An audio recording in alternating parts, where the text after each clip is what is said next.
গহীন থেকে গহীনে গেঁথে রয়েছ।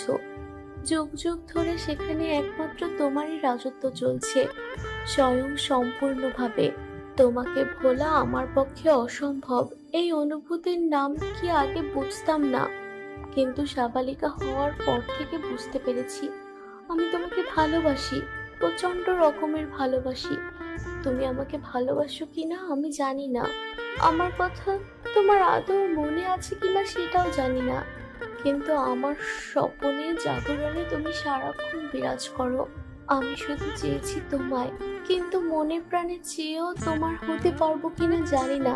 তবে সৃষ্টিকর্তার কাছে অন্তরের অন্তঃস্থল থেকে প্রার্থনা, তিনি যেন খুব দ্রুত তোমার আমার দেখা করান, আমাদের দুজনের মিলন ঘটান, তোমার হৃদয়েও আমার জন্য ভালোবাসার জাগরণ ঘটান। সেদিন আমাদের দুজনের ভালোবাসা পূর্ণতা পেয়ে এক ভালোবাসাময় অধ্যায়ের সূচনা করবে। পরদিন ভার্সিটিতে রাইসাদের গ্যাং ক্যান্টিন দখল করে বসে আছে আর যাকে তাকে বিভিন্ন ফরমাশ দিচ্ছে। ঈশিতা বলল, ভাবছি একটা ট্যুর দেয়া যাক, অনেক দিন হলো ট্যুরে যাওয়া হয় না। এভাবে থাকতে থাকতে বোর হয়ে গেলাম। এই কথাটা আমিও ভাবছিলাম, তোদেরকে বলবো বলবো বলে আর বলা হলো না। ঈশিতা, তুই বলে দিয়ে ভালোই করেছিস। রাইসা এসবের থেকে মনোযোগ ঘুরিয়ে অন্যদিকে তাকিয়েছিল। হঠাৎ প্রীতম ডেকে উঠল, এই রাইসা, কি হয়েছে তোর? এভাবে মুখ পেঁচার মতো করে বসে আছিস কেন? রাইসা প্রীতমের দিকে গরম চোখে তাকিয়ে শক্ত কণ্ঠে বলল, একটা কথা সোজাসুজি বলতে পারিস না? এত ঘুরিয়ে পেঁচিয়ে বলার কি আছে? ওকে বাবা, সরি, মাফ করে দে। আমরা যে বিষয় নিয়ে কথা বলছিলাম, তুই কিচ্ছু বলছিস না তো, এই জন্য বললাম। ওদের দিকে পুরোপুরি মনোনিবেশ করে রাইসা বলল। কি নিয়ে কথা বলছিলি তোরা? সবাই হাঁ হয়ে গেল ওর কথা শুনে। শান্ত অবাক হয়ে বলল, মানে আমরা এতক্ষণ কি কথা বললাম তাও তুই শুনিসনি? কি হয়েছে তোর, সত্যি করে বলতো। রাইসা নিজে একটু অপ্রস্তুত হয়ে গেল। ইদানিং তার মনোযোগ যে কোথায় হারিয়ে যাচ্ছে সে নিজেও জানে না। আরে এত ড্রামা করার কি আছে? একটু অন্যমনস্ক ছিলাম তাই শুনতে পারিনি। কি নিয়ে আলোচনা করছিলে আবার বল। আমরা ভাবছিলাম একটা ট্যুর দিব, কোথায় গেলে ভালো হয় বলে তোরা মনে করিস? চল কক্সবাজার যাই। আরে কক্সবাজার 5-6 বার যাওয়া হয়েছে, এবার চল সুন্দরবনে যাই। সুন্দরবনের গাছপালা আর পশু পাখিদের সাথে আমাদের ভালোই দেখা সাক্ষাৎ হয়ে যাবে। আরে আমার তো মনে হচ্ছে পাহাড়ি অঞ্চলে গেলে ভালো হবে। পাহাড়ের উচ্চতা, বিশালতা আর প্রকৃতির সান্নিধ্য উফ, মনকে একদম রিফ্রেশ করে দিবে। আরে না না, চল আমাদের কোনো একটা ফার্ম হাউসে গিয়ে পিকনিক করে আসি। সারা রাত জেগে বারবিকিউ পার্টি করব, গিটার বাজিয়ে গান গাইবো আর মন খুলে আড্ডা দিব। উফ, থামবি তোরা? কোথাও যাওয়া নিয়ে ডিসিশন নিতে গেলে এর এই জায়গায় ওর ওই জায়গায়, এর জন্যই তোদের সাথে আলোচনা করতে ভালো লাগে না। বিরক্ত হয়ে বলল রাইসা। আরে ইয়ার, রাগ করছিস কেন? আচ্ছা, তুই যেখানে যেতে বলবি সেখানেই আমরা যাব, ফাইনাল। বল, কোথায় যেতে চাস তুই? হ্যাঁ দোস্ত, বল কোথায় যাবি? রাইসার এখন এসব নিয়ে কথা বলতে একদমই ভালো লাগছে না। সে বিরক্ত হয়ে আশেপাশে তাকাতেই দেখলো আরিয়ান তার বন্ধুদের নিয়ে আসছে। এই অল্প সময়ে ছেলেটার এত বন্ধু বান্ধব হয়ে গেল দেখে রাইসা বেশ অবাক হয়ে গেছে। প্রায় 10 থেকে 12 জন ছেলে আছে ওর সাথে। রাইসা এবার উচ্ছ্বসিত হয়ে বলল, ওই ছেলেটাকে যেভাবেই হোক আমাদের গ্যাংয়ে যোগ করাতে হবে। সবাই রাইসার দেখা দেখি আরিয়ানের দিকে তাকালো। আরিয়ানকে? হ্যাঁ। কিন্তু ও তো আমাদের মতো বেপরোয়া লাইফ পছন্দ করে না। ওকে আমাদের গ্যাংয়ে আসবে? আসবে না কেন? আমরা কি ওর থেকে কোনো অংশে কম? বিষয়টা কম বেশি না রে, ও একটা ভালো, সুন্দর, সুশৃঙ্খল আর অন্তিমময় ফ্রেন্ড সার্কেল পছন্দ করে। সেটা নিয়ে তোকে টেনশন করতে হবে না, দেখ আমি কি করি। অপরদিকে আরিয়ান তার বন্ধুদের নিয়ে ক্যান্টিনে বসে খাবার খেতে লাগলো আর এটা সেটা নিয়ে আলোচনা করতে লাগলো। তখনই পেছন থেকে কারো মুখে নিজের নাম শুনতে পেয়ে পেছনে ফিরে তাকালো আরিয়ান। এক্সকিউজ মি মিস্টার, শুনছেন? পেছনে ফিরে কালো রঙের জিন্স, কালো রঙের শার্ট কুর্তি পরেই তার মাথায় উঁচু ঝুঁটি বাঁধা একটা সুন্দরী মেয়েকে দেখে অবাক হয়ে তাকালো আরিয়ান। মেয়েটা দেখতে অনেক সুন্দরী হলেও তার পোশাক আশাক নিতান্তই আঁটো গোছের। Yes, can I talk to you? of course. Why not? I am Raisa, and you? I am Aryan. এরপর রাইসা একটু ভাব নিয়ে বেশ শান্ত কণ্ঠে বলল, এখানে বসতে পারি? এতগুলো ছেলের মধ্যে একটা মেয়েকে এভাবে বসতে দেওয়ার কথা বলা উচিত কি অনুচিত হবে সেটা নিয়ে দ্বিধাদ্বন্দ্বে পড়ে গেল আরিয়ান। তাও মেয়েটা যেহেতু নিজে থেকে পরিচিত হতে এসেছে তাই আর না করতে পারলো না। হ্যাঁ বসুন, আপনার জন্য কি অর্ডার করতে পারি? আরে না না, আমি এখন কিছুই খাবো না, কিছুক্ষণ আগে আমাদের বন্ধুদের সাথে খেয়ে এসেছি। রাইসা মিষ্টি হেসে বলল, বলে সে নিজের ফ্রেন্ড সার্কেলের দিকে তাকালো। তাকাতেই দেখতে পেল প্রত্যেক চোখ দুটো গোল আলুর মতো বড় বড় করে রাইসা আরিয়ান আর আরিয়ানের পুরো ফ্রেন্ড সার্কেলকে দেখছে। আর প্রীতম তো জেলাসিতে ফেটে যাচ্ছে, যেটা রাইসার দৃষ্টি এড়ালো না। সে সেই দিকে পাত্তা না দিয়ে আরিয়ানের ফ্রেন্ড সার্কেলের সবার দিকে এক এক করে তাকালো, সবার সাথে একটু একটু কুশল বিনিময় করলো। আরিয়ানের ফ্রেন্ড সার্কেলের সবাই রাইসার দিকে বিস্ফোরিত দৃষ্টি মেলে তাকিয়ে আছে। যে মেয়েকে ওরা কোনোদিন নিজের ফ্রেন্ড সার্কেল ছাড়া ভার্সিটির অন্য কোনো ছেলেমেয়ের সাথে কথা বলতে দেখেনি, সে কিনা হেসে হেসে এত স্বাচ্ছন্দ্যে আরিয়ান এবং ওদের সাথে কথা বলছে। আপনার বন্ধুরা মনে হয় আমাকে সহজভাবে নিতে পারেনি। আরিয়ানকে উদ্দেশ্য করে কথাটা বলল রাইসা। আরিয়ান ওর বন্ধুদের দিকে তাকিয়ে দেখলো আসলে ওরা বেশ অবাক এবং ইতস্তত বোধ করছে ব্যাপারটায়। তাই ব্যাপারটাকে সহজ করতে সে বলল, আরে না, সহজভাবে নিতে পারবে না কেন? একই ভার্সিটির স্টুডেন্ট আমরা, হয়তো প্রথমবার কথা হচ্ছে বলে একটু ইতস্তত বোধ করছে। আচ্ছা, আমি আমার সব বন্ধুদের সাথে আপনার পরিচয় করিয়ে দিচ্ছি। এই বলে একে একে আরিয়ান তার সব বন্ধুদের সাথে রাইসার পরিচয় করিয়ে দিল। রাইসাও বেশ হাসি মুখে সবার সাথে পরিচিত হলো। আপনার বন্ধুদের সাথে তো আপনি আমায় পরিচয় করিয়ে দিলেন, এবার চলুন আমার বন্ধুদের সাথে আপনার পরিচয় করিয়ে দেব। এই বলে আরিয়ানকে কোনো কথা বলার সুযোগ না দিয়ে তার হাত ধরে ফ্রেন্ড সার্কেলের দিকে নিয়ে গেল রাইসা। আরিয়ান হাত ধরাতে প্রচণ্ড রকম হতবাক হয়ে গেল। শুধু আরিয়ানে নিয়ে ওর ফ্রেন্ড সার্কেল সহ ক্যান্টিনে উপস্থিত সকলে এতে হতবাক হয়ে গেল। বিশেষ করে আরিয়ানকে পছন্দ করা মেয়েরা তো ঈর্ষায় জ্বলে পুড়ে মরতে লাগলো। রাইসার বন্ধুদের কাছে আরিয়ানকে এনে সবার উদ্দেশ্যে বলল, এ হচ্ছে আরিয়ান, আমাদের ভার্সিটির নিউ স্টুডেন্ট, খুবই মেধাবী আর ট্যালেন্টেড স্টুডেন্ট। আশা করি বইয়ের থেকে খুব ভালো ডিগ্রি নিয়ে খুব বড় একজন ইঞ্জিনিয়ার হবে সে। আরিয়ানের এক ইয়ার গ্যাপ যাওয়াতে রাইসাদের থেকে এক ইয়ার নিচে পড়ে গেছে সে, কিন্তু বয়সে রাইসা এবং তার ফ্রেন্ড সার্কেলের সবার সমবয়সী হবে। সবাই রাইসার কথা শুনে হাসি মুখে আরিয়ানকে ওয়েলকাম করলো। আরিয়ানও হাসি মুখে সবার সাথে কথা বলল। রাইসা একে একে ওর সব বন্ধুদের সাথে আরিয়ানের পরিচয় করিয়ে দিল। সবশেষে রাইসা হাসি মুখে বলল, এখন থেকে আরিয়ানও আমাদের ফ্রেন্ড সার্কেলের একজন পার্মানেন্ট এবং গুরুত্বপূর্ণ ফ্রেন্ড। এরপর কি ভেবে যেন রাইসা আবার বলল, আরিয়ান, আমরা সুন্দরবনে ট্যুরে যাচ্ছি, তুমি কি যাচ্ছ আমাদের সাথে? আমি কিন্তু কোনো না শুনবো না। তারপর দাঁত দিয়ে জিভ কেটে বলল, সরি, আপনাকে তুমি বলে ফেললাম, কিন্তু এখন যেহেতু আমরা ফ্রেন্ড হয়ে গেছি তাই আমরা একে অপরকে তুমি করে বলাই সমীচীন মনে করি। যদিও আমাদের ফ্রেন্ড সার্কেলের বাকিরা পুরনো, ফ্রেন্ডকে একে অপরকে তুই করে বলি, কিন্তু আপনার পক্ষে সেটা সম্ভব হবে না, তাই তুমি বলে ডাকতে বলছি, যদি আপনার কোনো আপত্তি না থাকে। আরিয়ান কিছুক্ষণ ভেবে উত্তর দিল, ইটস ওকে, কোনো সমস্যা নেই। এছাড়া আপনারা আমার সিনিয়র, আমাকে তুমি করে বললেও সমস্যা নেই। এটা সিনিয়র জুনিয়রের কোনো ব্যাপার না, আমরা প্রায় সমবয়সী, আবার ফ্রেন্ডও হয়ে গেছি, তাই সেক্ষেত্রে আপনি বলাটা মানায় না। আমরা তোমাকে তুমি বলে ডাকবো, আর তোমাকেও আমাদের তুমি বলে ডাকতে হবে। আরিয়ান মৃদু হেসে বলল। আচ্ছা ঠিক আছে, ছেলে মেয়ে যেই হোক, আমরা শুধুই ফ্রেন্ড। আরিয়ানের শেষ কথাটাই রাইসা বেশ অবাক হয়ে গেল, তবুও সে বিশেষ পাত্তা না দিয়ে বলল, ট্যুরের ব্যাপারটা তাহলে কি ভাবলে আরিয়ান? আচ্ছা, আমি ভেবে উত্তর দিচ্ছি। ভাবির কোনো কিচ্ছু নেই আরিয়ান, তুমি যাচ্ছ আমাদের সাথে, ব্যাস।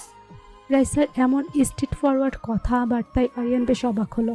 তাও ওকে এত সহজে আপন করে নেওয়ায় বেশ খুশি হলো মনে মনে। ইন্ট্রোভার্ট স্বভাবের না হলেও মেয়েদের ক্ষেত্রে সে কিছুটা কনজারভেটিভ, তাই বোধহয় রাইসার এমন খোলামেলা ব্যবহার সে সহজভাবে নিতে পারছে না। কিন্তু হাসি মুখে সে বলল, আচ্ছা ঠিক আছে, যাব। এরপর রাইসা ওর সব ফ্রেন্ডের দিকে তাকিয়ে বলল, ওকে গাইস, তাহলে আমরা নেক্সট শুক্রবার ট্যুরে যাচ্ছি, 3 দিনের ট্যুরে যাব, ঠিক আছে? ঠিক আছে রাইসা। সবাই ওর কথায় সম্মতি জানালো। সবাই আরিয়ানকে পেয়ে বেশ খুশি হলেও একজনের মনে তার প্রতি প্রবল বিদ্বেষ জন্মালো, সে হলো প্রীতম। বিশেষ করে রাইসা যখন আরিয়ানের হাত ধরে টেনে আনছিল তখন সে জেলাসিতে জ্বলে পড়ে মরছিল, কিন্তু রাইসার সাথে সম্পর্ক খারাপ হয়ে যাবে বলে কিচ্ছু বলেনি। ঈশিতা হঠাৎ টেবিলে 2 হাত রেখে সেটা দিয়ে দুগাল চেপে ধরে ইনোসেন্ট ফেস করে ন্যাকামো করে বলল, তুমি কত কিউট আরিয়ান, একদম ইনোসেন্ট বেবি ফেস। এই পর্যন্ত কয়টা গার্লফ্রেন্ড ছিল তোমার? শ্রাবণী চোখ টিপ মেরে খোঁচা মেরে বলল, শ্রাবণী আরিয়ান যেভাবে মেয়েদের ইগনোর করে তাতে তোর মনে হয় আরিয়ানের একটাও গার্লফ্রেন্ড ছিল? বলে দুজন হাসতে লাগলো। এতদিন সাহস করে কিছু বলতে পারেননি, কিন্তু আজকে সুযোগ পেয়ে ইচ্ছে মতো আরিয়ানের মজা ওড়াচ্ছে দুজন। রাইসা কিছু বলতে যাবে তার আগেই আরিয়ান তাকে থামিয়ে দিয়ে বাঁকা হেসে বলল, আমি ইনোসেন্ট বলেই তো কোনো গার্লফ্রেন্ড বানাইনি, কিন্তু তোমাদের মনে হয় অনেকগুলো বয়ফ্রেন্ড আছে, কারণ তোমাদের দেখে একদমই ইনোসেন্ট মনে হয় না, খুবই চালাক এবং কুটবুদ্ধি সম্পূর্ণ মনে হয়। আরিয়ানের কথায় রাইসা জোরে জোরে হাসতে লাগলো। তার দেখা দেখি শান্ত আর রোহানও হাসতে লাগলো। একে অপরের মজা ওড়াতে পারলে এবং ওড়াতে দেখলে তারা খুব আনন্দ পায়। শ্রাবণী আর ঈশিতা থতমত খেয়ে চুপ হয়ে গেল। আরিয়ানকে ভোলা ভোলা আর সরল ভেবে মজা ওড়াতে চেয়েছিল তারা, কিন্তু আরিয়ান নিজেই তাদের মজা উড়িয়ে দিল। শান্ত হাসি থামিয়ে বলল, শ্রাবণী পেটনিটার কথা জানি না, কিন্তু ইতিশার কোনো বয়ফ্রেন্ড নেই শিওর। শ্রাবণী দুম করে শান্তর পিঠে একটা কিল বসিয়ে দিয়ে রাগী কণ্ঠে বলল, তুই হঠাৎ ঈশিতার হয়ে এত কথা বলছিস কেন রে? কি চক্কর চলছে তোদের মাঝে? বুঝি সবই বুঝি। যেদিন হাতে নাতে ধরবো সেদিন বোঝাবো মজা। আর আমার মোটেও কোনো বয়ফ্রেন্ড নেই। রেহান মাঝখান থেকে টিপ্পনি কেটে বলে উঠল, হ্যাঁ, আমিও 100% শিওর শ্রাবণীর কোনো বয়ফ্রেন্ড নেই। তোরা শুধু শুধু মেয়েটাকে অপবাদ দিচ্ছিস। সবাই সরু চোখে রেহানের দিকে তাকালো। শ্রাবণী অপ্রস্তুত হয়ে বসে রইল। সবাইকে এভাবে তাকাতে দেখে রেহান ভাবল, ক্লান্ত মার্কা হাসি হেসে বলল, সবাই আমার দিকে এভাবে তাকাচ্ছিস কেন? আমি কি ভুল কিছু বলেছি নাকি? রাইসা চোখের তারা নাচিয়ে নাচিয়ে বলল, তোদের একটাকেও আমার সুবিধার মনে হচ্ছে না। তুই আর শ্রাবণী, শান্ত আর ঈশিতা, ভেতরে ভেতরে কোনো গন্ডগোল তো নিশ্চয়ই পাকাচ্ছিস। আরে কি যে বলিস না, এমন কিছু নেই আমাদের মধ্যে, আমরা তো জাস্ট ফ্রেন্ড। ওরা চারজন একত্রে বলে উঠল। রাইসা, আরিয়ান আর প্রীতম একে অপরের দিকে তাকিয়ে হেসে ফেলল। ওরা চারজনও হেসে ফেলল। হঠাৎ ঈশিতা কিছুটা অভিযোগের সুরে বলল, আমি আর শ্রাবন্তী বেশ ইনোসেন্ট, খুব বেশি চালাক আর কুটবুদ্ধি সম্পূর্ণ নই। আরিয়ান, তুমি না বুঝে শুধু শুধু আমাদের উপর দোষ চাপিয়ে দিলে। আরে রিল্যাক্স, তোমরা দুজন আমার মজা উড়াচ্ছিলে, আমিও তোমাদের মজা উড়ালাম, সিম্পল। এত সিরিয়াসলি নেওয়ার কিছু নেই। শুনে ঈশিতা শ্রাবণীর স্বস্তির নিঃশ্বাস ফেলে শান্ত হয়ে বসল। রাইসা বলল, ক্যান্টিনে অনেকক্ষণ থাকা হলো, চল ক্যাম্পাসের মাঠে গিয়ে বসি। রাইসার কথা মতো সবাই ক্যাম্পাসের মাঠে গিয়ে বসলো। সবার শেষে প্রীতম চুপচাপ এগিয়ে গেল। রাইসা প্রীতমকে কিছু জিজ্ঞেস করবে ভেবেও আর কিছু জিজ্ঞেস করলো না। পরে ওর সাথে কথা বলে নেওয়া যাবে মনে মনে ভাবলো। তাছাড়া প্রীতমকে হ্যান্ডেল করা রাইসার 2 মিনিটের কাজ। অদ্ভুতভাবে প্রীতম রাইসার প্রতি বেশ দুর্বল এবং তার সব কথা শোনে। সবার প্রতি সবসময় উগ্র থাকলেও রাইসার প্রতি সে সবসময় নরম হয়ে থাকে। ক্যাম্পাসের মাঠে সবাই গোল হয়ে বসলো। আজ কারোরই ক্লাস তেমন একটা নেই, তাই সবাই বেশ কিছুক্ষণ আড্ডা দেবে বলে স্থির করলো। রাইসা আরিয়ানকে উদ্দেশ্য করে বলল, তো আরিয়ান, শুনেছি তুমি অনেক ভালো গান করো। এখন আমাদের ফ্রেন্ড সার্কেলের সবাইকে স্যাক্রিফাইস করে একটা গান কর প্লিজ। রাইসার শেষ প্লিজ শব্দটাই এমন কিছু ছিল যেটা আরিয়ান সহ সবাইকে অবাক করে দিল। আর ওর ফ্রেন্ডরা তো হতবাক হয়ে গেল। রাইসা যে কাউকে অনুরোধ করে এভাবে কথা বলতে পারে এটা তাদের ধারণাতেই ছিল না। আরিয়ানের আর কি করার, রাইসার অনুরোধ রাখতে তাকে গান গাওয়ার প্রস্তুতি নিতে হলো। ওর এক ফ্রেন্ড তন্ময়ের কাছ থেকে গিটারটা নিয়ে আসলো। সে গাইতে শুরু করলো তার মায়ের প্রিয় একটি গান। যেটুকু সময় তুমি থাকো কাছে, মনে হয় দেহে প্রাণ আছে, বাকিটা সময় যেন মরণ আমার, হৃদয় জুড়ে মানে অথই আধার, বাকিটা সময় যেন মরণ আমার, হৃদয় জুড়ে মানে অথই আধার। বান্ধবী রুনা আহমেদের বাড়িতে বসে আছেন মিসেস শাইলা খান। 2 দিন হলো তিনি এ বাড়িতে আছেন। আর কত এভাবে দুলাভাইয়ের উপর রাগ করে থাকবি শাইলা? এইভাবে ঝগড়াঝাটি করে কি হবে? পুরো জীবনটাই তো ঝগড়াঝাটি করে কাটিয়ে দিলি তোরা। অন্তত এই বয়সে ঝগড়াঝাটি বাদ দিয়ে একটু ভালোভাবে থাক। মিসেস শাইলা মাথার উপর থেকে রুনা আমাদের হাত সরিয়ে বেশ নির্জীব ভঙ্গিতে বললেন, আমি কি ইচ্ছে করে এসব করি? তুই তো জানিস আমজাদ আমার সাথে কি করেছে। তারপরও ওর সাথে এক বাড়িতে একই ছাদের নিচে এতগুলো বছর ধরে আছি, এটাই তো অনেক। আমার ছেলেটার কথা ভেবে ওর সাথে বছরের পর বছর থেকে যাচ্ছি, কিন্তু এভাবে আর কত? আমি তো আর পারছি না রে। ওকে দেখলেই ওর অতীতের সব কর্মকাণ্ড আমার চোখের সামনে ভেসে ওঠে। আমি তখন ওকে একদম সহ্য করতে পারি না। রুনা আহমেদ একটা দীর্ঘশ্বাস ছাড়লেন। আমজাদ সাহেব আর মিসেস শাইলার মধ্যে যে ভুল বোঝাবুঝি হয়েছে সেটা নিতান্তই একটা ষড়যন্ত্রমূলক ঘটনা, যেটা তিনি নিজে জেনেও কিছুই বলতে পারছেন না বান্ধবীকে। বলার জন্য প্রায় ছটফট করেন, কিন্তু সংসার বাঁচানোর জন্য কিছুতেই মুখ খুলতে পারছেন না। আর এদিকে বান্ধবীর পরিবারের নিত্যদিনের ঝগড়াঝাটি দেখেও তার ভালো লাগে না। আমি বলি কি শাইলা, তুই সব ভুলে দুলাভাইকে ক্ষমা করে দে। অসম্ভব। আমার সাথে এত বড় চিট করার পর আমি ওকে কি করে ক্ষমা করে দিব? কিছুতেই পারবো না আমি। তোরা তো ভালোবেসে বিয়ে করেছিলি, যে মানুষটাকে ভালোবাসিস তার উপর বিন্দুমাত্র বিশ্বাস নেই তোর? মিসেস শাইলা চোখ শুরু করে তাকিয়ে জিজ্ঞেস করলেন। মানে কি বলতে চাইছিস তুই? রুনা আহমেদ একটা দীর্ঘশ্বাস ফেলে বললেন, কিছুই বলতে চাইনি, শুধু এতটুকু মনে রাখিস, চোখে যা দেখা যায় সবসময় তা সত্যি হয় না। মিসেস শাইলা এক দৃষ্টিতে রুনা আহমেদের দিকে তাকিয়ে রইলেন। এত রহস্য করে কেন কথা বলছে রুনা, তিনি কিছুই বুঝতে পারছেন না। তখনই ড্রয়িং রুমে প্রবেশ ঘটল রুনা আহমেদের স্বামী মোহাম্মদ সঞ্জিত আহমেদের। দুই বান্ধবী কি নিয়ে কথা বলছে শুনি?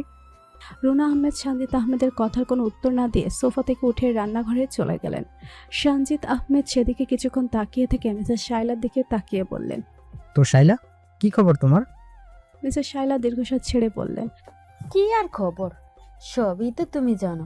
আমজাদ আর আমার সম্পর্ক সেই কবে থেকে ভালো চলছে না। আমি ওর থেকে মুক্তি পেতে চাই। এই মিথ্যে সম্পর্কের কোনো মানে হয় না।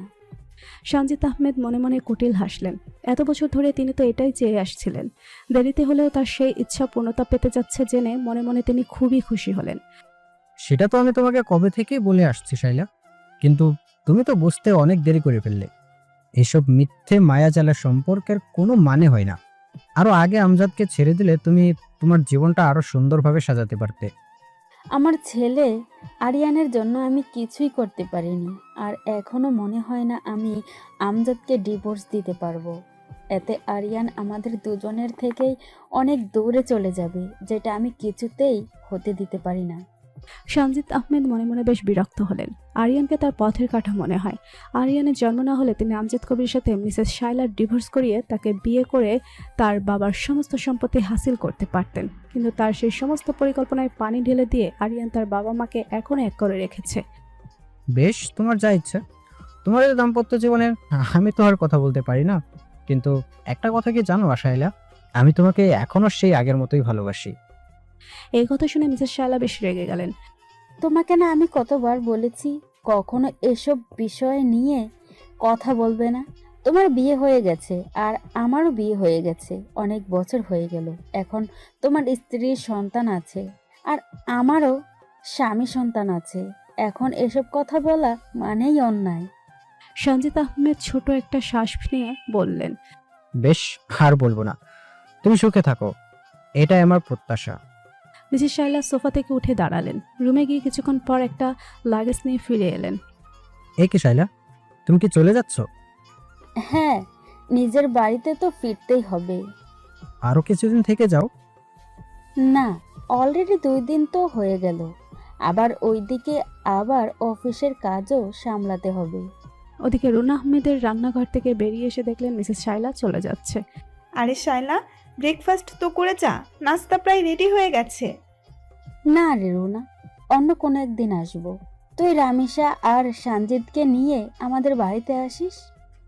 আচ্ছা এসো, সাবধানে যেও। মিসেস শাইলা চলে গেলেন। রুনা সেদিকে তাকিয়ে একটা দীর্ঘশ্বাস ছাড়লেন। এরপর সঞ্জিত আহমেদের দিকে তাকিয়ে বেশ শান্ত কণ্ঠে বললেন, কেন আমার বান্ধবীর জীবনটাকে নরক বানিয়ে দিলি, সেই সাথে তার স্বামী ছেলের জীবনটাও কষ্টময় করে দিলে? সঞ্জিত আহমেদ কয়েক পলক রুনা আহমেদের দিকে তাকিয়ে থাকলেন। এরপর চাপা শক্ত কণ্ঠে বললেন, যেটা জানো না সেটা নিয়ে কথা বলবে না। তোমার জন্য চুপচাপ থাকাই ভালো হবে। কি জানি না আমি, সব জানি আমি। শাইলা আর আমজাদ ভাইয়ের সম্পর্ক খারাপ করার পেছনে একমাত্র দায়ী তুমি। তোমার জন্য তাদের জীবনটা আজ দুর্বিষ হয়ে গেছে। আল্লাহ তোমায় কোনোদিন ক্ষমা করবে না সঞ্জিত। সঞ্জিত আহমেদ কয়েক পলক রুনা আহমেদের দিকে গরম চোখে তাকিয়ে থেকে সিঁড়ি দিয়ে চলে গেলেন। রুনা আহমেদ চোখের পানি মুছে রান্নাঘরের দিকে চলে গেলেন। ওদিকে ভার্সিটিতে আরিয়ানের আজকে একটা ইম্পর্ট্যান্ট এক্সাম ছিল। ইতিমধ্যে সে তার ডিপার্টমেন্টের বেস্ট স্টুডেন্ট হিসেবে সবার কাছে পরিচিত হয়েছে। টিচাররাও তাকে বেশ ভালোভাবে ট্রিট করে আর ভালোবাসে। এক্সাম শেষে আরিয়ান বন্ধুদের সাথে ক্লাসের বারান্দা দিয়ে হাঁটছিল। আরিয়ান, আজকে এক্সাম কেমন দিলি? আরে ওর এক্সাম মানে তো 100-তে 100, এটা আবার জিজ্ঞেস করতে হয় নাকি রে?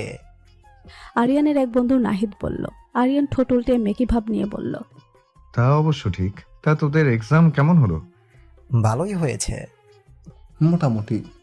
এবারের প্রিপারেশন বেশি ভালো ছিল না, তাই মনে হয় টেনে টুনে পাশ করতে পারবো। আমারটা মোটামুটি ভালোই হয়েছে, তবে শেষের দিকে ভালো আনসার করতে পারিনি। প্রত্যেকে তাদের এক্সামের এক্সপিরিয়েন্সের কথা শেয়ার করছিল। তখনই সামনে রাইসাকে দেখতে পেল সবাই। সে হাসি মুখে এগিয়ে এসে বলল, কি ব্যাপার, তোমাদের এক্সাম কেমন হলো? আরিয়ানের বন্ধুদের পক্ষ থেকে সে নিজেই বলল, আলহামদুলিল্লাহ ভালোই হয়েছে। তোমার এক্সাম কেমন হলো? আলহামদুলিল্লাহ ভালো। তুমি ফ্রি আছো? ফ্রি থাকলে চলো ক্যাম্পাসে যাই, আমরা সবাই বন্ধুরা মিলে আড্ডা দিচ্ছি, তুমি আমাদের সাথে এসো। আসলে রাইসা, আমার কিছু বই কিনতে হবে, সেজন্য একটু বুক শপে যাব, তাই আপাতত আড্ডা দেওয়া হচ্ছে না। রাইসা একটু মন খারাপ করে বলল, আচ্ছা ঠিক আছে, কিন্তু পরের দিন তোমাকে যেন আমরা পাই, তখন তোমার কোনো না শুনবো না। মুস্কি হেসে বলল আরিয়ান। বলল, আচ্ছা ঠিক আছে। পরশু কিন্তু ফ্রাইডে, রেডি থেকো ট্যুরে যাওয়ার জন্য। তোমার বাসার অ্যাড্রেস আমার ফোনে মেইল করে দেবে, তোমার বাসা থেকে আমরা তোমাকে পিক করে নিব, ঠিক আছে? রাইসা সেদিন এক প্রকার জোর করেই আরিয়ানকে ফোন নাম্বার দিয়েছিল হোয়াটসঅ্যাপে বন্ধুদের গ্রুপে তাকে অ্যাড করার জন্য। সেখানে আরিয়ানের নাম্বার দিয়ে তার আইডি খুঁজে নিজের সাথেও অ্যাড করে নিয়েছে রাইসা। আরিয়ান কিছুক্ষণ ভেবে বলল, আচ্ছা ঠিক আছে। রাইসা মৃদু হেসে বলল, আচ্ছা আসছি তাহলে, বাই। আরিয়ানও হেসে বলল। বাই। রাইসা চলে যেতেই আরিয়ানের বন্ধুরা ওকে ঘিরে ধরল। কি রে মামা, রাইসা তোকে এত প্রায়োরিটি দিচ্ছে কেন? যে মেয়েকে ভার্সিটির সবাই এত ভয় পায়, কারোর সাথে ধমক ছাড়া কথা বলে না, সে কিনা তোর সাথে এত এসে এসে কথা বলছে। আনবিলিভেবল। আমার তো অন্য কোনো ব্যাপারে মনে হচ্ছে রে মামা। ও আবার আমাদের বন্ধু আয়রনের প্রেমে টেমে পড়ে গেলে না তো? সেটাই তো মনে হচ্ছে। আরিয়ান বেশ বিরক্ত হয়ে বলল, উফ, থামবি তোরা? কখন থেকে জানো তাই বলে যাচ্ছিস? এর মধ্যে প্রেম টেমের কথা আনলি কেন? উই আর জাস্ট ফ্রেন্ডস, এর বেশি কিছুই না, বুঝলি? শুধু শুধু না জেনে ব্যাপারটাকে লম্বা চওড়া করছিস। বলে কাউকে কিছু বলার সুযোগ না দিয়ে আরিয়ান হনহন করে বেরিয়ে গেল। সবাই সেদিকে কিছুক্ষণ তাকিয়ে থেকে যে যার মতো বাসায় চলে গেল। বাসায় এসে নিজের মাকে দেখে অবাক হলো আরিয়ান। কিছু না বলে সিঁড়ি বেয়ে উপরে উঠতে নিলেই মিসেস শাইলা বললেন, দাঁড়াও আরিয়ান। আরিয়ান দাঁড়িয়ে গেল। কিছু বলবে আম্মু? আমি চাচ্ছিলাম আলাদা বাসায় শিফট হয়ে যাওয়ার জন্য, তুমি কি আমার সাথে যাবে? আরিয়ান এবার পুরোপুরি মিসেস শাইলার দিকে ঘুরে দাঁড়িয়ে তীব্র অথচ চাপা কণ্ঠে বলল, আমি জানি না তোমার আর বাবার মধ্যে কি নিয়ে এত ঝামেলা, জানার ইচ্ছেও আমার নেই। তোমাদের জন্য আমার শৈশব নষ্ট হয়েছে, কৈশোর নষ্ট হয়েছে, কিন্তু আমি আমার যৌবনে কিছুতেই তোমাদের এই ঝামেলার মধ্য দিয়ে কাটাতে চাই না। যদি তোমরা একসাথে থাকো তাহলে আমি তোমাদের সাথে থাকবো, আর যদি আলাদা হয়ে যাও তাহলে তোমাদের দুজনের কারো কাছে আমি থাকবো না। এরপর থেকে এই ধরনের কথাবার্তা আর আমার সাথে বলবে না, না হলে চিরকালের মতো আমাকে হারাবে। কথাগুলো বলে এক মুহূর্তের জন্য দাঁড়ালো না আরিয়ান। গটগট করে সিঁড়ি বেয়ে উঠে নিচের রুমে চলে গেল। আর নিচে মিসেস শাইলা নির্বিকার ভঙ্গিতে দাঁড়িয়ে চোখের পানি মুছলেন। রাতে আরিয়ানের ফেসবুক আইডিতে সঞ্জিতা আফরিন রাইসা নামে একটা আইডি থেকে ফ্রেন্ড রিকোয়েস্ট আসলো। 2 ঘন্টা আগে ফ্রেন্ড রিকোয়েস্ট পাঠিয়েছে দেখা যাচ্ছে। আরিয়ান সাধারণত মেয়েদের ফ্রেন্ড রিকোয়েস্ট অ্যাকসেপ্ট করে না, কিন্তু প্রোফাইলে ভার্সিটি নামের জায়গাতে বুয়েট লেখা দেখায় অ্যাকসেপ্ট করলো আরিয়ান। তাই ধারণা এটা রাইসা হতে পারে। তাছাড়া প্রোফাইল পিকটা দেখতে অনেকটা রাইসার মতোই। ছবিতে আর বাস্তবে রাইসাকে দেখতে অনেকটা অন্যরকম লাগে, তবুও ছবিতে বেশিরভাগ মিল দেখা যাচ্ছে চেহারার। হাঁটুর নিচে অবধি লাল রঙের একটা স্কার্ট আর লাল রঙের লেডিস টি শার্ট পরা, স্পা করা ঝরঝরে সিল্কি চুলগুলো পিঠময় ছড়ানো, চোখে ব্ল্যাক সানগ্লাস পরা, একটা বাইকের উপর বসে আছে আর মৃদু হাসছে। আর রাইসা তাকে জানিয়ে দিয়েছিল যে সে রাতে ফ্রেন্ড রিকোয়েস্ট পাঠালে যেন আরিয়ান যেন অ্যাকসেপ্ট করে, তাই আরিয়ান অ্যাকসেপ্ট করে নিল। রাইসার এমন আটোসাটো পোশাক আরিয়ানের একদম পছন্দ নয়, কিন্তু কারো ব্যক্তিগত জীবনে ইন্টারফেয়ার করতে আরিয়ান পছন্দ করে না, তাই রাইসাকে কখনো এই বিষয়ে কখনো কিছু বলেনি। আবার ওদের গ্রুপের র্যাগিং করাটাকেও সে পছন্দ করে না, তাই তাদেরকে বন্ধু হিসেবে এসব থেকে বিরত থাকতে বলেছে। রাইসার কথা মতো তারা আর এরকম করবে না বলে জানিয়েছে। প্রীতম আপত্তি করতে চাইলেও রাইসার সামলিয়ে নিয়েছে। রিকোয়েস্ট অ্যাকসেপ্ট করার 2 মিনিট পরে সেখান থেকে মেসেজ আসলো, হাই, কেমন আছো? আলহামদুলিল্লাহ ভালো আছি। তুমি নিশ্চয়ই রাইসা, তাই না?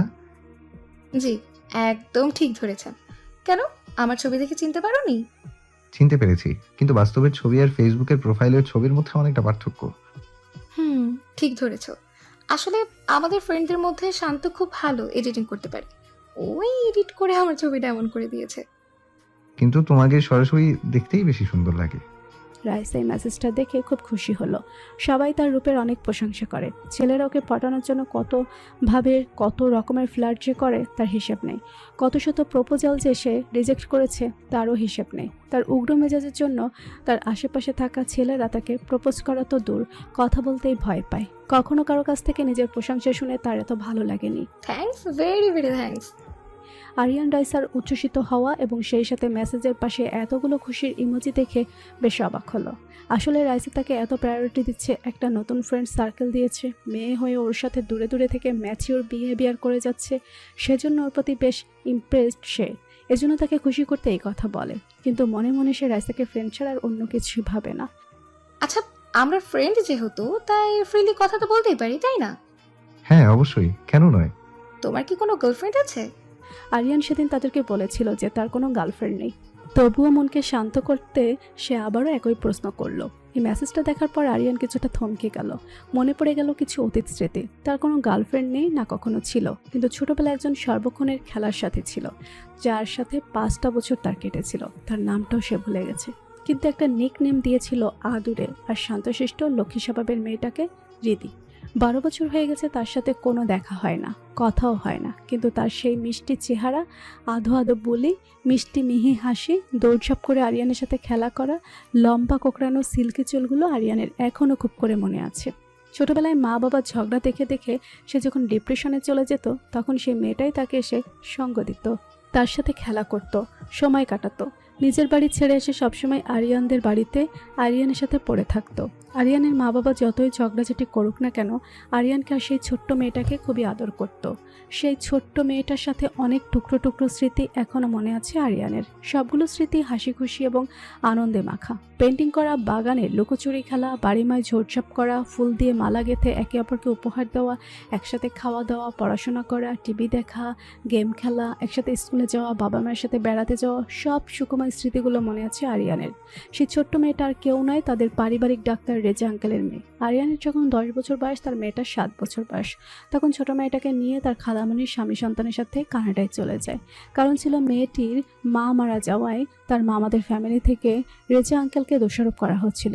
তাই আইনি লড়াইয়ে রেজা সাহেবকে দোষী সাব্যস্ত করে মেয়েটাকে তার কাছ থেকে কেড়ে নেওয়া হয়। সেই থেকে মেয়েটা কানাডায় চলে যায়। আর দীর্ঘ 12টি বছর আরিয়ান, রেজা সাহেব এবং তার বাবা মায়ের সাথে কোনো ধরনের যোগাযোগ নেই রিদিতার। জীবনে আরিয়ান তার মা ব্যতীত এই একটা মেয়েকেই তার জীবনের সঙ্গে জড়িয়েছিল। তার ব্যতীত জীবনের একমাত্র খুশির আভাস ছিল ছোট্ট মেয়েটা। কিন্তু তার ভাগ্য এতটাই খারাপ যে মায়ের সাথে দূরত্ব সৃষ্টি হওয়ার পাশাপাশি সে মেয়েটির সাথেও তার দীর্ঘ দূরত্ব সৃষ্টি হয়ে গেছে। আদৌ কি সে কোনোদিন সেই মেয়েটাকে দেখতে পাবে? আরিয়ান একটি বড় দীর্ঘশ্বাস নিল। তার কেন জানি খুব কষ্ট হচ্ছে। হঠাৎ করে বুকের বাপাশে চিনচিনে ব্যথা অনুভব হচ্ছে। কথাগুলো মনে হলে একটা নাম না জানা অনুভূতি বারবার হানা দিয়ে যায় হৃদয়ে। এতদিনে ধুলোবালির জমা স্মৃতিতে আবারও হঠাৎ করে অতীতের স্মৃতিরা এসে হানা দিল। জীবনে কেন দুঃখময়তা এত দীর্ঘস্থায়ী হয়? কি হলো আরিয়ান, কোথায় হারিয়ে গেলে? আমি কি কোনো রং কোয়েশ্চেন করে ফেলেছি? আচ্ছা, করে থাকলে সরি। আরিয়ান এতক্ষণে নিজের মধ্যে ফিরে এলো। আরে না না, কোনো রং কোয়েশ্চেন করোনি। আমার কোনো গার্লফ্রেন্ড নেই, সেদিন তো তোমাদেরকে বলেছিলাম। ইভেন আমার কোনো মেয়ে বান্ধবীও নেই। মেয়ে বান্ধবী হিসেবে তুমি, শ্রাবণী আর ঈশিতাই ফার্স্ট। উত্তরটা শুনে রাইসা খুব খুশি হলো। খুশির চোটে সে বিছানা থেকে নেমে হালকা পাতলা ড্যান্স করে নিল। হাজার এত খুশি কেন লাগছে? তবুও সে নিজের জন্য আরিয়ানের মুখ থেকে আলাদা কিছু শুনতে চাচ্ছিল, তবে সেটা মুখ ফুটে বলতে পারল না। কিছুক্ষণ পর ফিরে এসে আরিয়ানকে লিখে পাঠালো, কালকে সকাল 7টায় রেডি থেকো, কিন্তু আমরা তোমাকে তোমার বাড়ি থেকে ড্রপ করতে আসবো। আচ্ছা ঠিক আছে, গুড নাইট। আরিয়ান, আমার একটা ইচ্ছে পূরণ করবে প্লিজ? কি ইচ্ছে বলো? তুমি একটা গান গেয়ে ভয়েস মেসেজ করে পাঠাও প্লিজ। আরিয়ান কিছুক্ষণ সময় নিল। গান গাওয়ার সময় তার কখনো কোনো অস্বস্তি হয় না, কিন্তু একটা মেয়েকে এভাবে গান সেন্ড করতে তার খুবই অস্বস্তি লাগছে। কি হলো, দেবে না?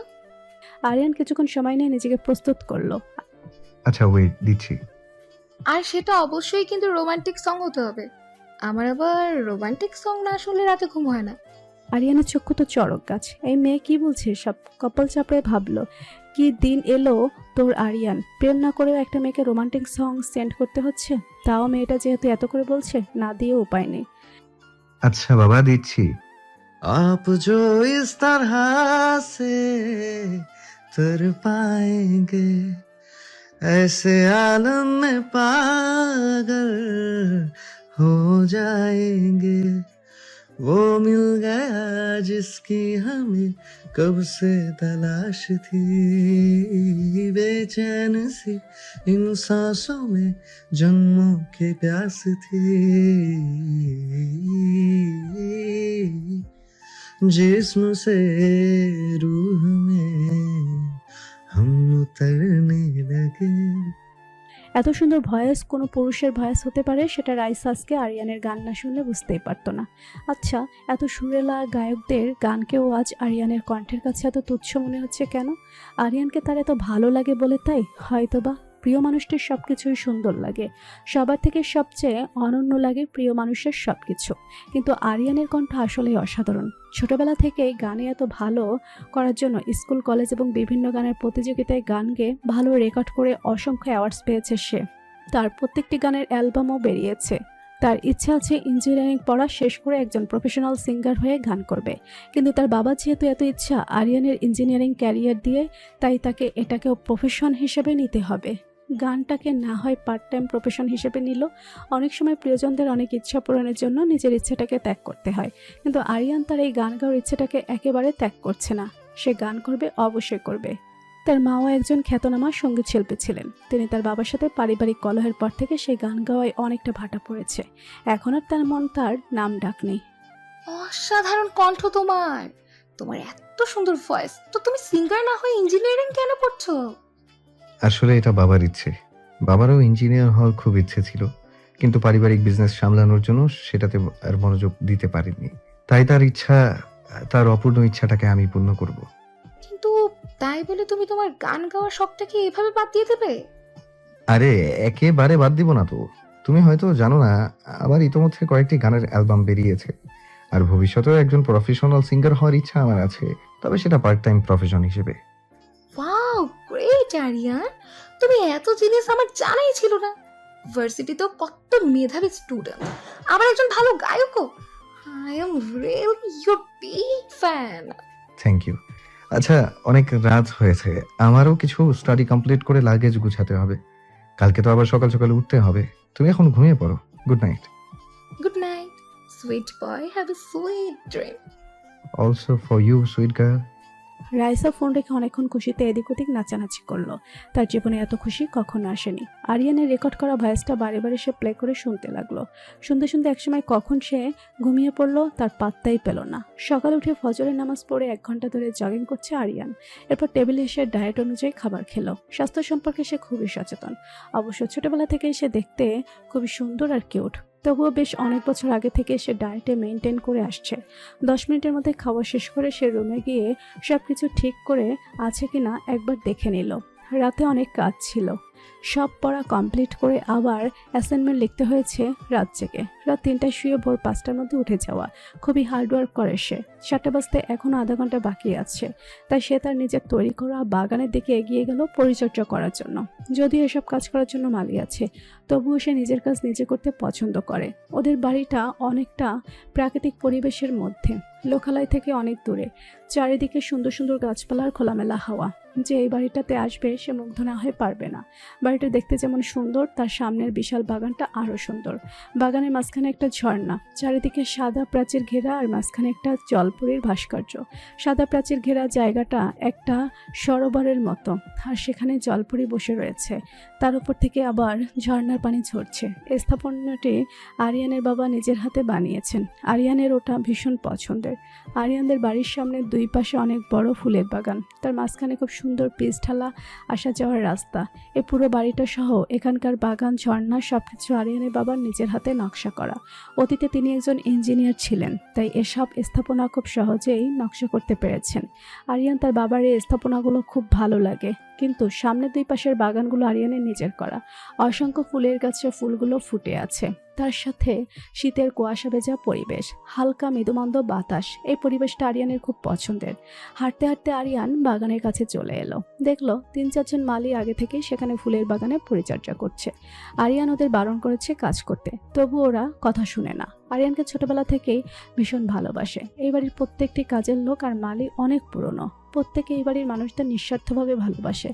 আরিয়ান আর বাবা মাও ওদেরকে ভীষণ ভালোবাসে, কোনোদিনই তাদেরকে পর করে ভাবেনি। তোমরা কেন শুধু শুধু কষ্ট করতে এলে? আমি বলেছি না এসব আমি করব, তোমরা শুধু শুধু কষ্ট করছো। আরে না বাচান, এখানে কষ্টের কি হলো? এটা তো আমগো দায়িত্ব। আমরা থাকতে তোমার কেন কষ্ট করা লাগবো?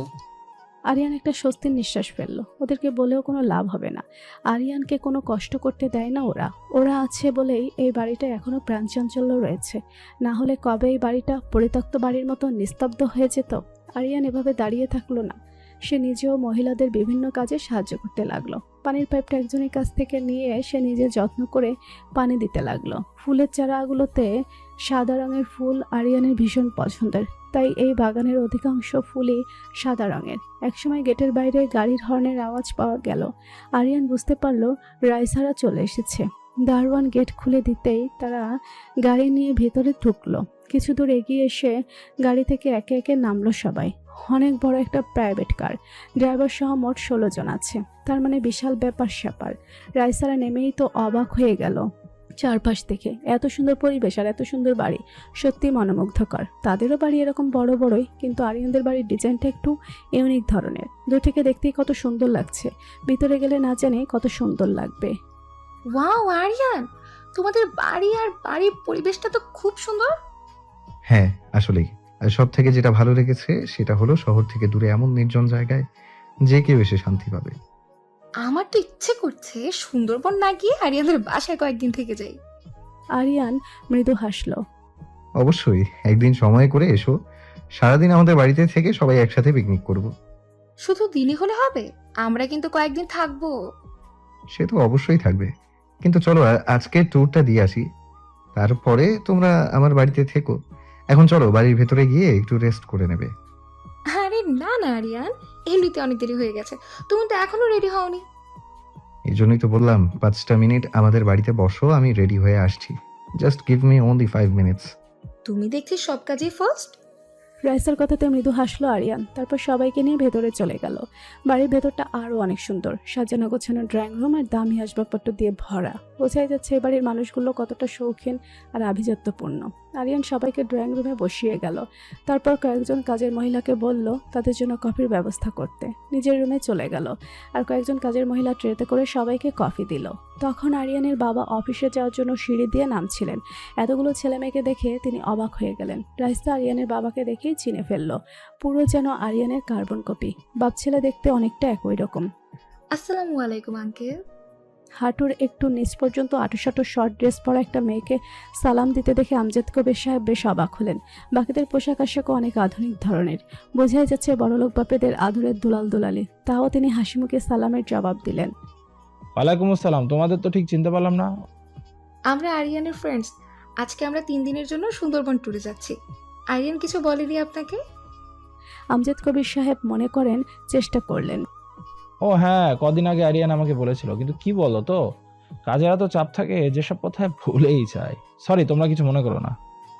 ইটস ওকে আঙ্কেল, আমরা কিছু মনে করিনি, বলল ঈশিতা। এর মধ্যেই আরিয়ান রেডি হয়ে চলে এলো। পরনে কালো কালারের জিন্স আর কালো রঙের শার্ট, তার উপর স্কাই ব্লু কালারের কোট, চুলগুলো স্পাইক করা, হাতে ব্ল্যাক কালারের দামি ওয়াচ, চোখে কালো সানগ্লাস, পায়ে কালো রঙের শুজ।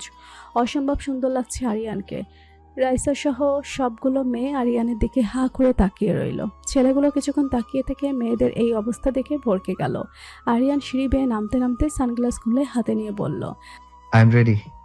তারপর তার দিকে সবগুলো মেয়েকে এভাবে হাঁ করে তাকিয়ে থাকতে দেখে বেশ খানিকটা অপ্রস্তুত হয়ে গেল। আরিয়ানের বাবাও বেশ খানিকটা অপ্রস্তুত হয়ে পড়ল। আরিয়ান বেশ খানিকটা লজ্জা পেল। একটু জোরে কাশি দিতেই সবার ধ্যান ভাঙলো যেন। ঈশাতে তো বলেই ফেলল, ওয়াও আরিয়ান, তোমাকে কি হ্যান্ডসাম লাগছে। কথাটা বেচারা শান্তর মনে অনেক আঘাত লাগলো। নিজেকে সামনে নিয়ে ঈশিতাকে ফিসফিস করে বলল, কোথায় কি বলছো একটু ভেবে বলবে না? ঈশিতাও যেন এতক্ষণে পরিস্থিতিটা বুঝতে পারলো।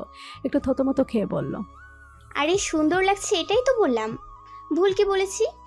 পাশে তাকাতেই দেখলো রাইসা ওর দিকে গরম চোখে তাকিয়ে আছে। বেচারি আরো থতমতো খেয়ে গেল। চলো আরিয়ান, লেট হয়ে যাচ্ছে। রাইসা বলল। দাঁড়াও 1 মিনিট। বলে আরিয়ান রহিমা নামের একজন কাজের মহিলাকে ডাক দিল। রহিমা আন্টি, আমার গিটার আর লাগেজটা একটু নিয়ে যাবে প্লিজ। সবাই অবাক হয়ে গেল আরিয়ান কথায়। কাজের মহিলাকে এত সম্মান দিচ্ছে আরিয়ান, সেই সাথে আরিয়ানের ব্যবহারে অনেক মুগ্ধ হলো।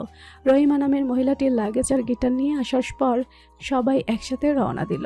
যাওয়ার আগে বাবাকে পায়ে ধরে সালাম করে নিল আর সবার থেকে বিদায় নিল আরিয়ান। মাকে সালাম করতে পারলো না, কারণ তার মা 1 মাসের জন্য সুইডেন চলে গেছে। হয়তো ফিরেও আসতে পারে, আবার নাও আসতে পারে। মায়ের কথা ভেবে একটা চাপা দীর্ঘশ্বাস ছাড়লো আরিয়ান। প্রীতমের বন্ধে এখনও আরিয়ানের প্রতি বিদ্বেষ চায়নি, কারণ রাইসার ব্যবহার ইদানিং অনেক পরিবর্তন হয়ে যাচ্ছে। আগের মতো আর সবার সাথে উগ্র মেজাজ করে দুর্ব্যবহার করে না।